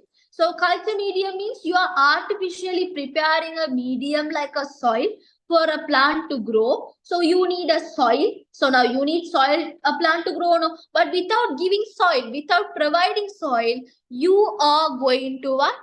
You are going to provide. You are going to provide what? Culture medium. So in that culture medium, what are you going to do? You are going to add the necessary nutrients that will need a plant to grow. So if you take any part of the plant, any part of the vegetative tissue of that plant and put into the soil, will any vegetative tissue will grow? Will that grow? It will not grow. Remember, take, say for example, I have a carrot, and if I take a small part of the carrot, the small part of the carrot is the tissue of the carrot. If I put that into the soil, will that part of the carrot grow? It will not grow, right? But here you are going to do is, here you are going to take a small part of the carrot and you are going to grow several. You are going to grow what? Several carrots. Like that, a small part. Clear with that? So you are going to make it grow in a artificial medium. So let me ask you a question. Are you controlling all the factors and you are making it grow? Yes. So what is the first thing? What is the first thing it needs? Now, when you talk about plants, what is the first thing that do they need? They need water, they need minerals, they have vitamins. So these are the food that the plants need. So usually plants get the food in the form of what? Sucrose in the culture medium. Let's say you give sucrose in addition, and also you add some growth hormone to plant to grow. So then only the tissue will start growing. Have you seen any videos? There is a person who will grow the chick. You know chick, no? Chicken chick. Chick. They will grow the chick in a plate. They will keep some like in microbiology. What do? Is they take some chick and they will do some tests. They will add necessary nutrition for the chick. The chick will start to grow. That means without the hen, they can even produce the chick. Same like that. With a small piece of a carrot, you are going to produce hundreds of carrot. Did you understand? So that is what we call it as what? Tissue culture. So when you add all of this into a medium, it will be in what form? Liquid form. The culture medium will be in the liquid form. But when you talk about soil will be in what form? It will be in the solid form, right? But in this case, the thing that is helping you to grow, helping the plants to grow, will be in what medium? It will be in liquid medium. After some time, you will be adding agar, which you call it as sanja, that will solidify the medium. So the medium will get solidified and add the substance and solidify in a petri dish. So now that that is the thing we call it as what? Culture medium. So what is the definition for tissue culture? I didn't tell the definition yet. Now listen. So how to do the tissue culture? How to do the tissue culture is step 1.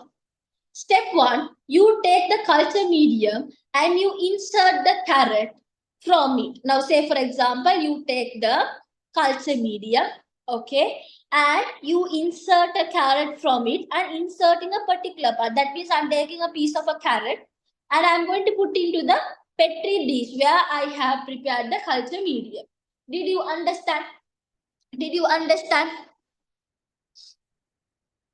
Clear with that? So now what are you doing? You are going to take a piece of carrot and you are going to add into this petri dish where there is more nutrition and all of that.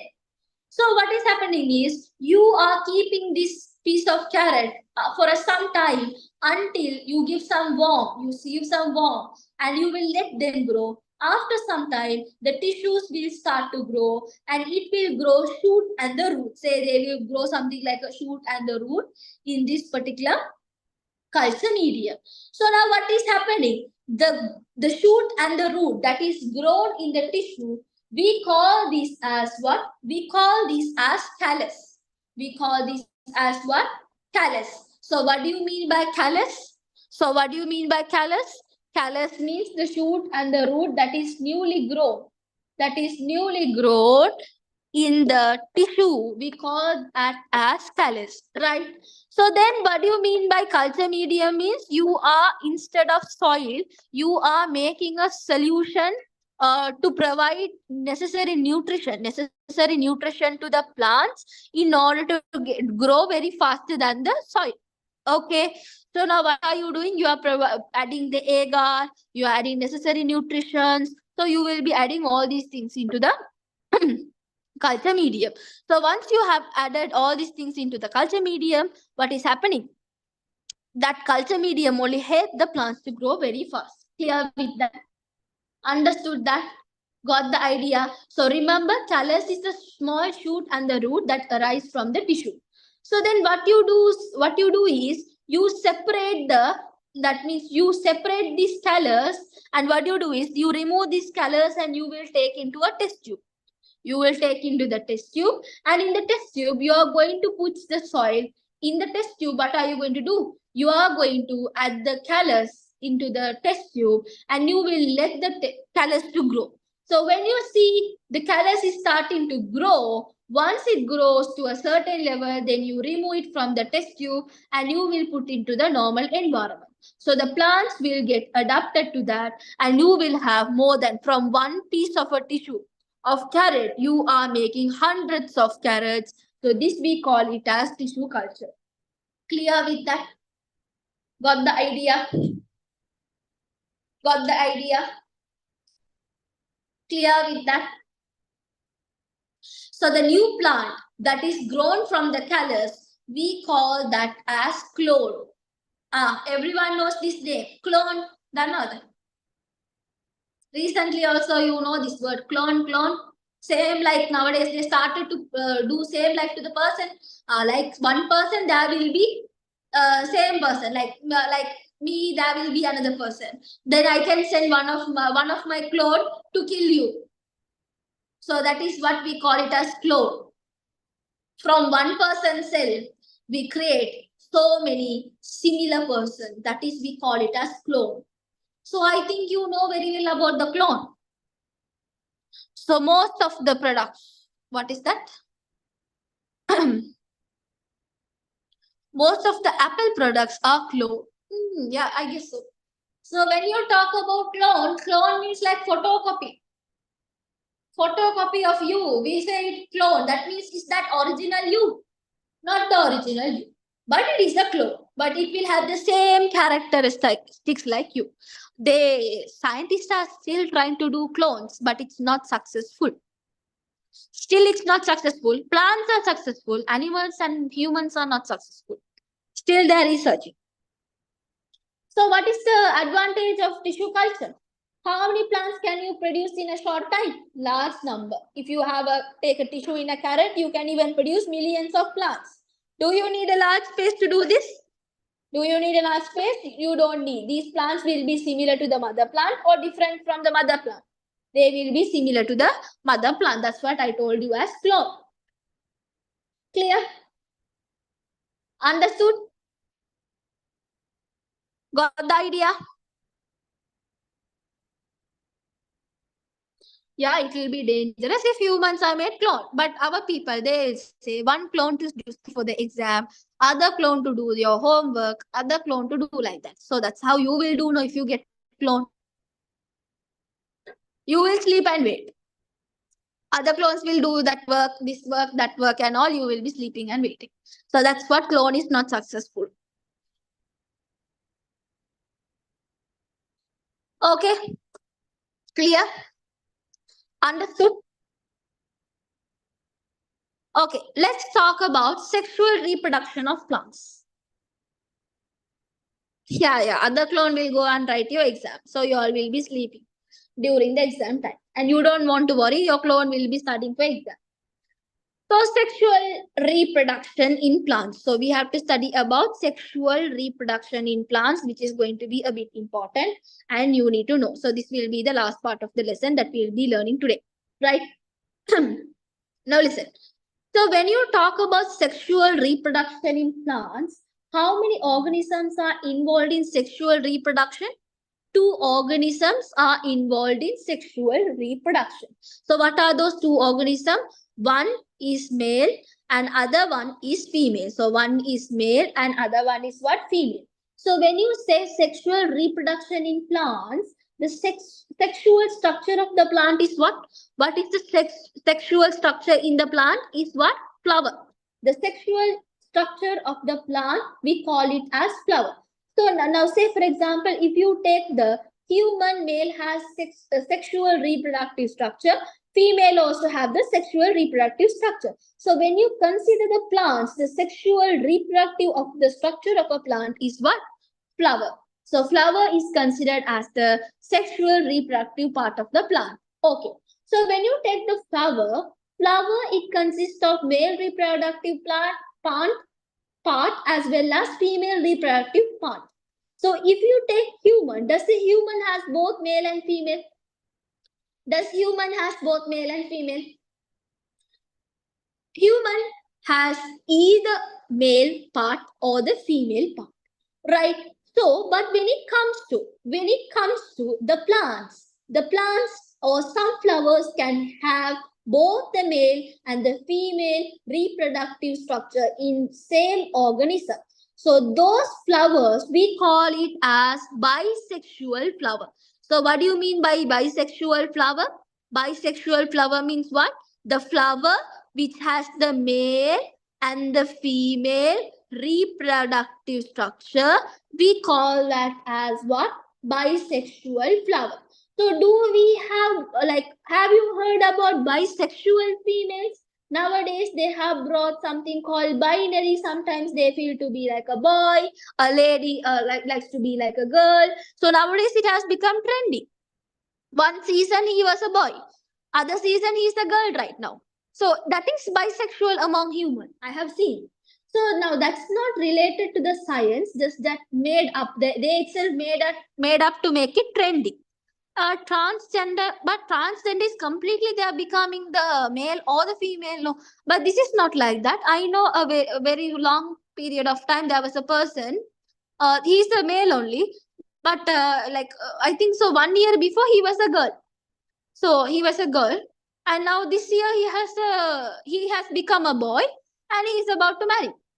So I was like, okay, so it looks very different. I don't know. I didn't ask personally. No idea. No idea why is that. Okay, it's according to their mentality, maybe. Okay, now let's talk about shoe flower. So when you talk about the shoe flower has the both the male and the female in same flower. So that means shoe flower is a what kind of a flower? It is a bisexual flower. So let me draw the shoe flower very simply, like just to make you understand, okay? And you will have something like this.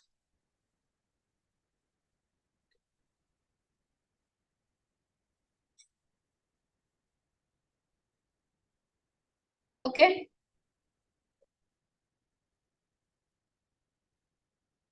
Okay, then you will have some petals like this.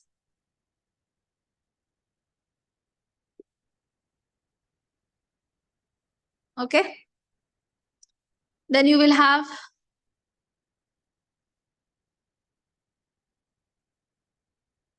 some things like this. Okay, right. So now what is happening? When you take the shoe flower, you have male part of the flower in the same flower, female part of the flower in the same flower. Okay, now the male part of the flower, we call these as androecium. We call these as what? The male part of the flower, we call it as androecium. Androecium has two parts. One part you call it as filament. One part you call it as anther. This body part we call it as the anther, and the lining of the anther we call it as what? Filament. We call it as what? Filament, right? The female part of the flower, we call it as gynosium. We call it as what? Gynosium. So gynosium of the flower has four parts. What are those four parts? One, stigma, style, ovary. Then we have ovules. Stigma, style, ovary, and ovules. They have four parts. So what is the stigma? The opening of the female part, we call it as the stigma. Okay, then the inner part of that we call it as style. And this part we call it as ovary. And the inner part of the ovary we call it as ovules. In another term, gynosium can be called as pistil. We can call it as pistil. A male part of the flower also we can call them as stamen. We can call that as what? Stamen. So what are the other parts of the flower? We have petals. We have petals. So petals we can call it as sepals. We can call it as sepals, or in another term we call it as what? Calyx. We call it as calyx. Right? Then what else do we have in the flower? We have sepals, we have calyx. Then these are the important structures we need to know about the petals and calyx are different. Okay, so this is the calyx that comes under the bud. So this is what we call it as calyx. So calyx comes under that. Then the petals. Petals are colorful. Calyx is green color. Remember, calyx is green color. That is photosynthetic. So surrounding the flower, you have petals. We call it as corolla. The petals we can call it as corolla, not corolla, corolla. Okay, so the present, now what is the function of the petals that is present to attract the insects for pollination? So that will be helpful to produce what? Not produce, helpful to attract the insects for pollination. So in human, if you take male, what is the function of male reproductive system? Production of sperm. Same like here, when you take the male part of the flower, it will produce what? It will produce pollen grain. It will produce pollen grain. Once the pollen grain is getting to the female reproductive system, and after the flower, what will the flower become? Now, once the pollen grain has been entered into the flower of the female reproductive system, what will happen to the flower? The flower of the female reproductive system will try to turn into the what? Fruit. It will try to turn into what? It will try to turn into fruit. So the function of female reproductive system is to produce fruit. So same like human, when sperm enters into the female reproductive system, when sperm and the egg combine together, you will be forming a baby. So which part of the flower will turn into the fruit? Male part or the female part? Female part of the flower will turn into the fruit. So gynosium, they produce fruit. Clear with that? Understood that? Got the idea? Yes.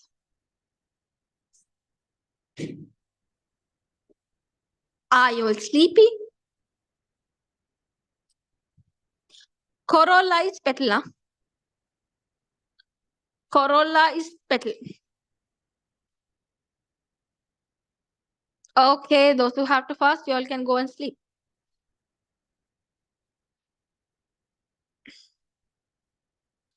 Transgender means here, that means they wantedly becoming a male or female by doing an operation. So we say that as transgender.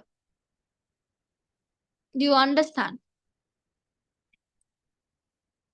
Yeah, that means if you naturally you are kind of person, okay, but if you wantedly become, that is bad.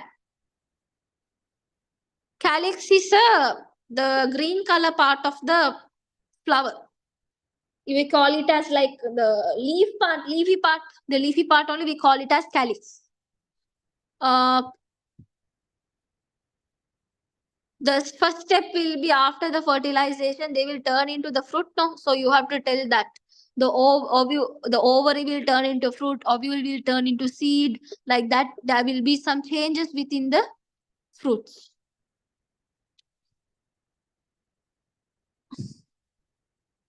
Okay, right. Corolla is a petal. Right. Give me a second. I'll get some water.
Okay, right. Shall we get started? Will the same flower contain both gynoecium and androecium or are in two separate flowers? If a flower has both male and the female reproductive structure in one flower, we call it as bisexual flower. So let me talk about the types of flowers so you can look into that. Listen to me. Now you have bisexual flower. No? Can someone tell me what is bisexual flower? Now I told you that the bisexual flower means the flower which has male and the female. Male and female flowers, I mean the structure of male and the female, both in one flower. Both in one flower. Now if I say the word unisexual flower, if I say the word unisexual flower means you have to think. That means a flower can consist of either male or female structure in a flower. So male or a female part. So that means, say for example, there are two types of unisexual flower. The flower which has only male structure, we call them as staminate flower. We call it as what? Staminate flower. So unisexual flower which has the female, we call it as pistillate flower. We call it as what? Pistillate flower. So what are the two types of unisexual flower do we have? One we have staminate flower, other one we have what? Pistillate flower. Clear with that? Have you heard like I don't want that one. Clear with that? Got the idea? Understood? So bisexual flower means what? Male and the female in one flower. Unisexual flower means what? Male structure in one flower, female structure in a separate flower. So we call that as staminate flower. Other one we call it as pistillate flower. Okay, now let's talk about types of plants. Let's talk about types of plants. So there are two types of plants. One you call it as monoecious plant. We call it as what? Monoecious plant. So monoecious, what do you mean by mono? Mono means how many? One. So if one plant can produce fruit by itself, should it have both male and female plant? Sorry. Now imagine, listen to me. When I said monoecious plant means one plant. No. If one plant can produce fruit by itself, should it have both male and the female part of the plant? Or maybe this plant can be one man show. One man show means it can have only one female or it can be only a male. What can you say about the monoecious plant? Imagine monoecious plant acting as one man show. So when can you act like that? So when you have both male and female in same plant or different plant. Very good. When both are in same plant only, you can act as a one man show. So one man show can be acted when both the male and the female is there. So monoecious plant means, remember, it's like one man show where the staminate flower and pistillate flower in one plant. Don't confuse with the flowers. Bisexual and unisexual, don't confuse. This is the type of plant we are studying. Monoecious plant means what? You have the both male flowers and the female flowers in this plant. So therefore this plant by itself can produce fruit. Clear? Now, remember, bisexual flower is not monoecious plant. Some people, they confuse that. So you don't confuse that. Next one, dioecious plant. So when you talk about dioecious, what do you mean by dioecious? Two, plant which has male and a female flower in two separate plants. We call that as dioecious plants. So here monoecious plants mean how many plants are there? One plant has both the male and the female. Dioecious plants mean two plants are there. One plant will have full of male flowers. Other plant will have full of female flowers. Clear? Got the idea? Got the idea there? Understood? Right. Let's go to the pollination. Let's go to the pollination. So when you talk about the pollination, now when you talk about pollination, so what do you mean by pollination? Pollination means what? It's like pollination means what? Exchanging, no? No, Joanna, bisexual flower is different. Monoecious plant is different. See, bisexual flower, it's about flower. Monoecious plant, it's about plant. Bisexual flower means a flower has both male and the female structure in one flower. Monoecious plant means you have a tree. Imagine in the tree, you have male flower and female flower, like that. Did you understand? Okay, let's talk about pollination. So pollination means matured pollen grain of androecium. Now who is producing the matured pollen grain? So matured pollen grain of androecium. Androecium is transferred to the stigma of gynoecium. So that is what we call it as pollination. If the flower is become a fruit, after that only what will happen? The gynoecium will start growing. The gynoecium will start growing. Now listen, let's talk about two types of pollination. There are two types of pollination. One, we call it as what? Now say you have two plants. Okay, now I'll draw here. You have two plants here. I'll draw a flower here. I'll draw a flower here. And here also you have a flower. You have a flower over here. Okay. Now say for example, there are two types of pollination. Now say you have two plants and you have a flower in this plant and another flower in the same plant and you have another flower in other plants. So you have like, say, imagine you have like 4 plants there. Now say for example, there are two types of pollination. So now when I talk about yourself, how many person are we talking about? Now say, now these people is sharing the pollen grain. Imagine these people are sharing. Now say for example, now this flower is sharing the pollen grain within themselves. We call this what? Self-pollination. This we call it as what? Self-pollination. So what do you need to understand? Self mean how many people is involved? One.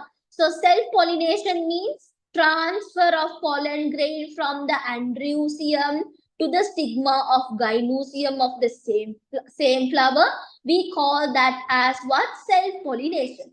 So if you are doing in the same flower, that you call it as self-pollination.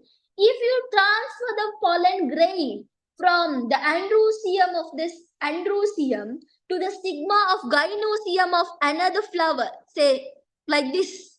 If you are sharing like this, what can you say?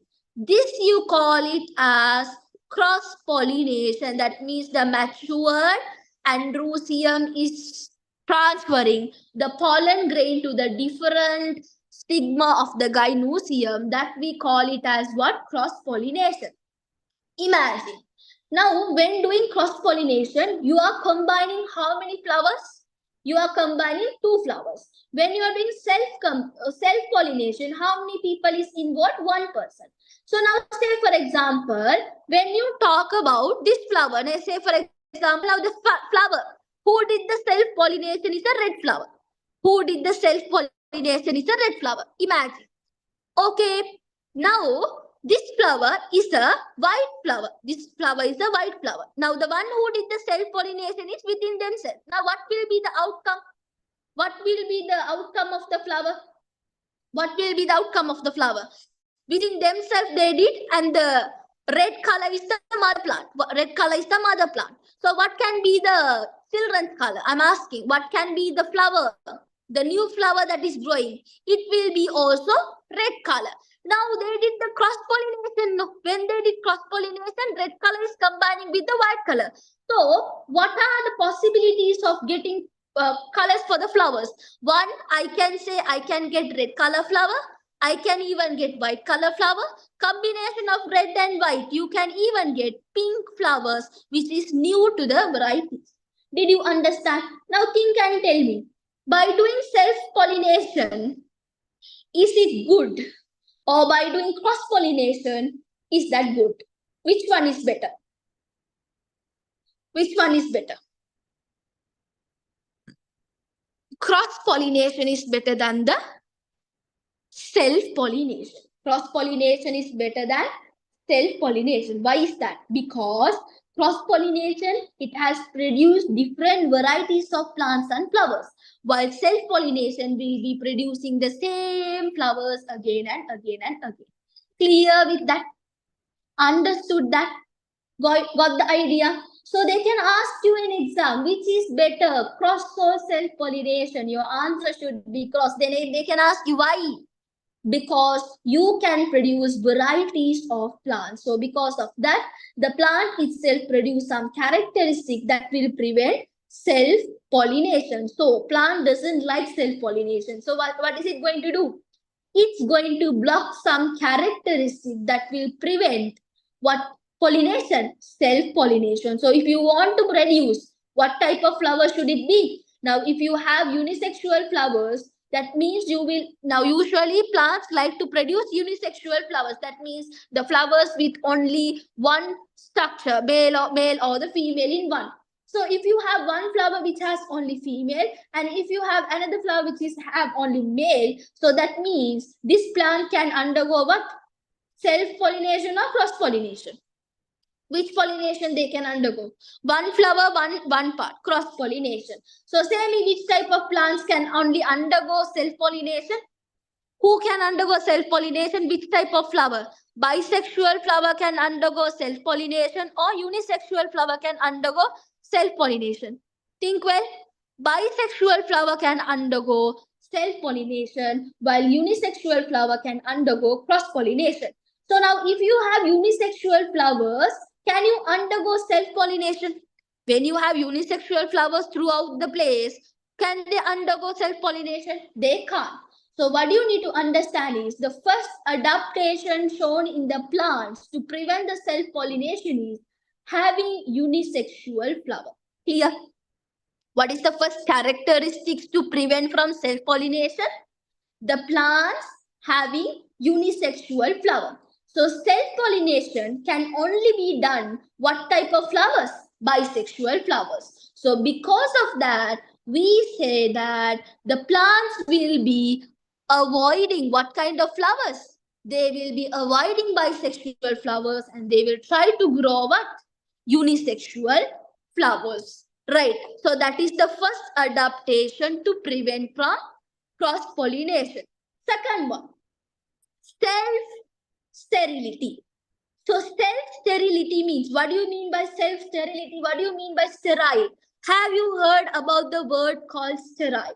They can't reproduce. Infertile, if you have heard the word called infertile or sterile, you need to remember they can't reproduce. So if you have some people, due to some defect in them, they can't reproduce. So that means self sterile. Self sterility means, can they reproduce within themselves?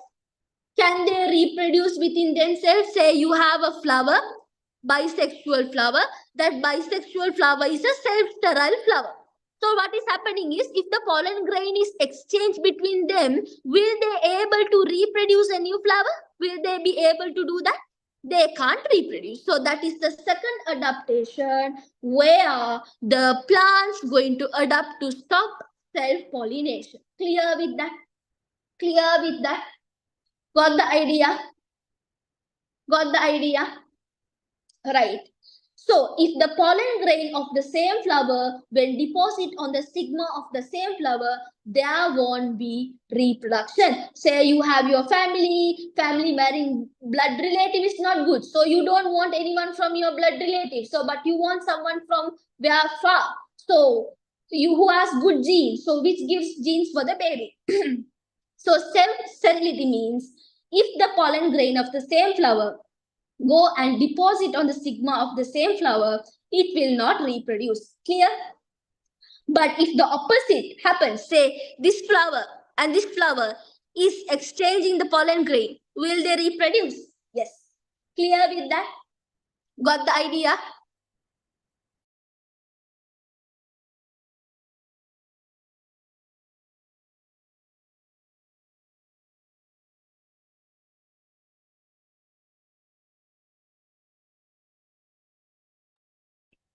Right.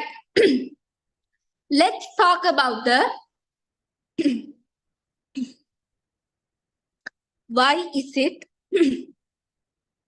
more likely to have diseases when married within families. Because when you get married between the families, the genes will not be. Now whenever you talk about the Y chromosome and the X chromosome, it has to be different in order to form a new organism.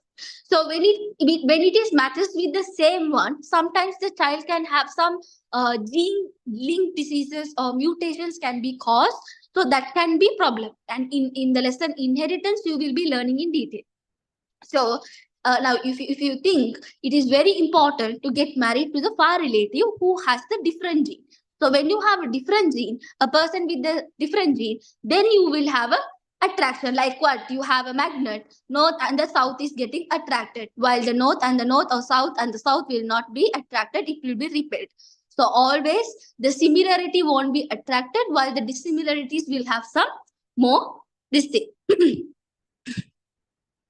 Yes, it can, Akmal. Right. Let's talk about the third adaptation.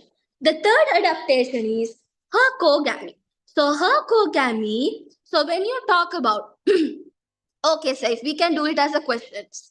We can go as a questions, okay? So when you talk about hercogamy, when you look at the main reproductive system, the stamen and the stigma are found away from each other. Say, for example, this is the flower. In this flower, you have the stamen. No? This stamen is found away from the stigma. So that means hercogamy means, if the reproductive structures of the flower is found away from each other, there is less probability of pollen grain to stick on the stigma of the same flower. Did you understand? So that is what we call it as what? Hercogamy. Next one is extrostamen. Extrostamen means you need to understand this is either stigma is straight or the stamen is bent. Say for example, the stigma is straight. Okay, someone is asking me to explain what is hercogamy. Hercogamy means if the reproductive organ of the male is away from the reproductive organ of the female, do they have high chance of getting the pollen grain into the stigma? High or less chance? They have the less chance. No, they will have the less chance of getting the pollen grain into the stigma because one person is faced to the other side, other person is away. So when the reproductive structures are away from each other, then we say that is hercogamy. Extrostamen means if the stigma of the flower is straight while the stamen is bent downwards, that is we call it as extrostamen. If the stigma is bent, if the stamen is straight, then that is also we call it as what? Extrostamen. That is similar to the hercogamy. So it is making it far away the chances of pollen grain getting and depositing on the same flower. Right? Clear with that? That is extrostamen, the fourth adaptation. Finally, the final one is you call it as dichogamy. Dichogamy. So dichogamy means fourth adaptation is extrostamen. Extrostamen means if the stigma is straight in the flower and the stigma is straight and the stamen is bent, then this is extrostamen. Or if the stigma is bent, if the stamen is straight, that means it makes them away from each other. So this has less chance of getting the pollen grain into the same flower of the stigma. Clear? That is extrostamen. Then finally, you have to study about dichogamy. So when you talk about dichogamy, you have like say for example, guys, like I'll tell you something like a relatable into life. So let's say imagine you have a 20-year-old kid. Not a kid, it's a boy. Okay, there's a 20-year-old boy. Okay, and there's a 5 years old girl. If a 20-year-old boy get married to the 5 years girl, can this 5 years girl can get pregnant or can she reproduce? Can she do that? No, that means she is not matured. No, if they need to reproduce, both of them should be matured. For the reproduction to take place, both the individuals should be matured. No, so dichogamy means in a flower,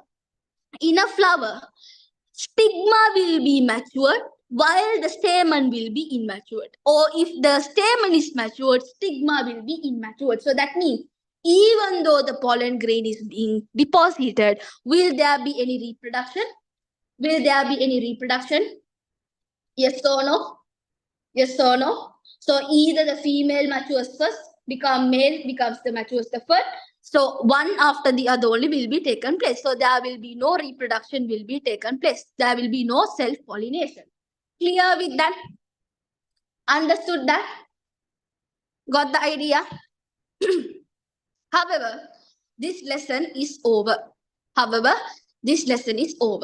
So I will try to have another session if I got time by doing some questions related to the biology. It can be biological process lesson or some lessons related to the inheritance. We'll try to do it. Okay. So I know few of them are very tired after going school and you'll have so much to do it. And yeah, we have the chemistry. So we will try to manage with the chemistry. Okay. So then today, let's just wind it up and you all just have some take rest, sleep, wake up early, study in the morning. So then only your brain can retain all the memories. Clear with that? Yeah, I will be discussing. No worries. Okay. Okay. So anyways, tomorrow we have it at 6:30 because usually the power cut we won't be having the power cut after 6:30 p.m. So that is the best time to have the class. So anyways, I hope the biology lesson was not the biology lesson was not boring for you. I made it somewhat interesting in my way. So I hope you have got the maximum. I have given everything to you, and I didn't hide anything from you. Like others says, one part is given for theory, one part is given for free students. Not like that. I have given my maximum to you all. So if you feel this is useful, just definitely let me know how was the class and everything in my WhatsApp, because I have no time to look here. So anyways, take care. Have a good day. Good night. See you guys and have a good night.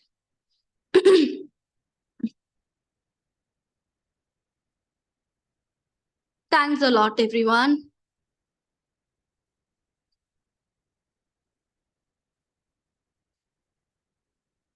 Okay, sure.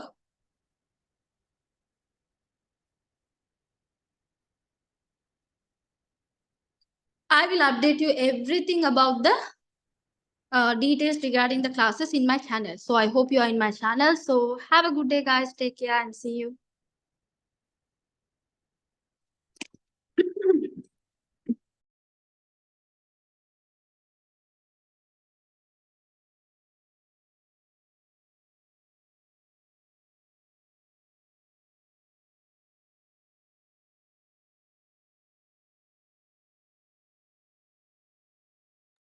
Because sometimes now some places the power cut is like, it is not scheduled properly. So I have to check with the time and only I have to schedule it. So sometimes it might be problem for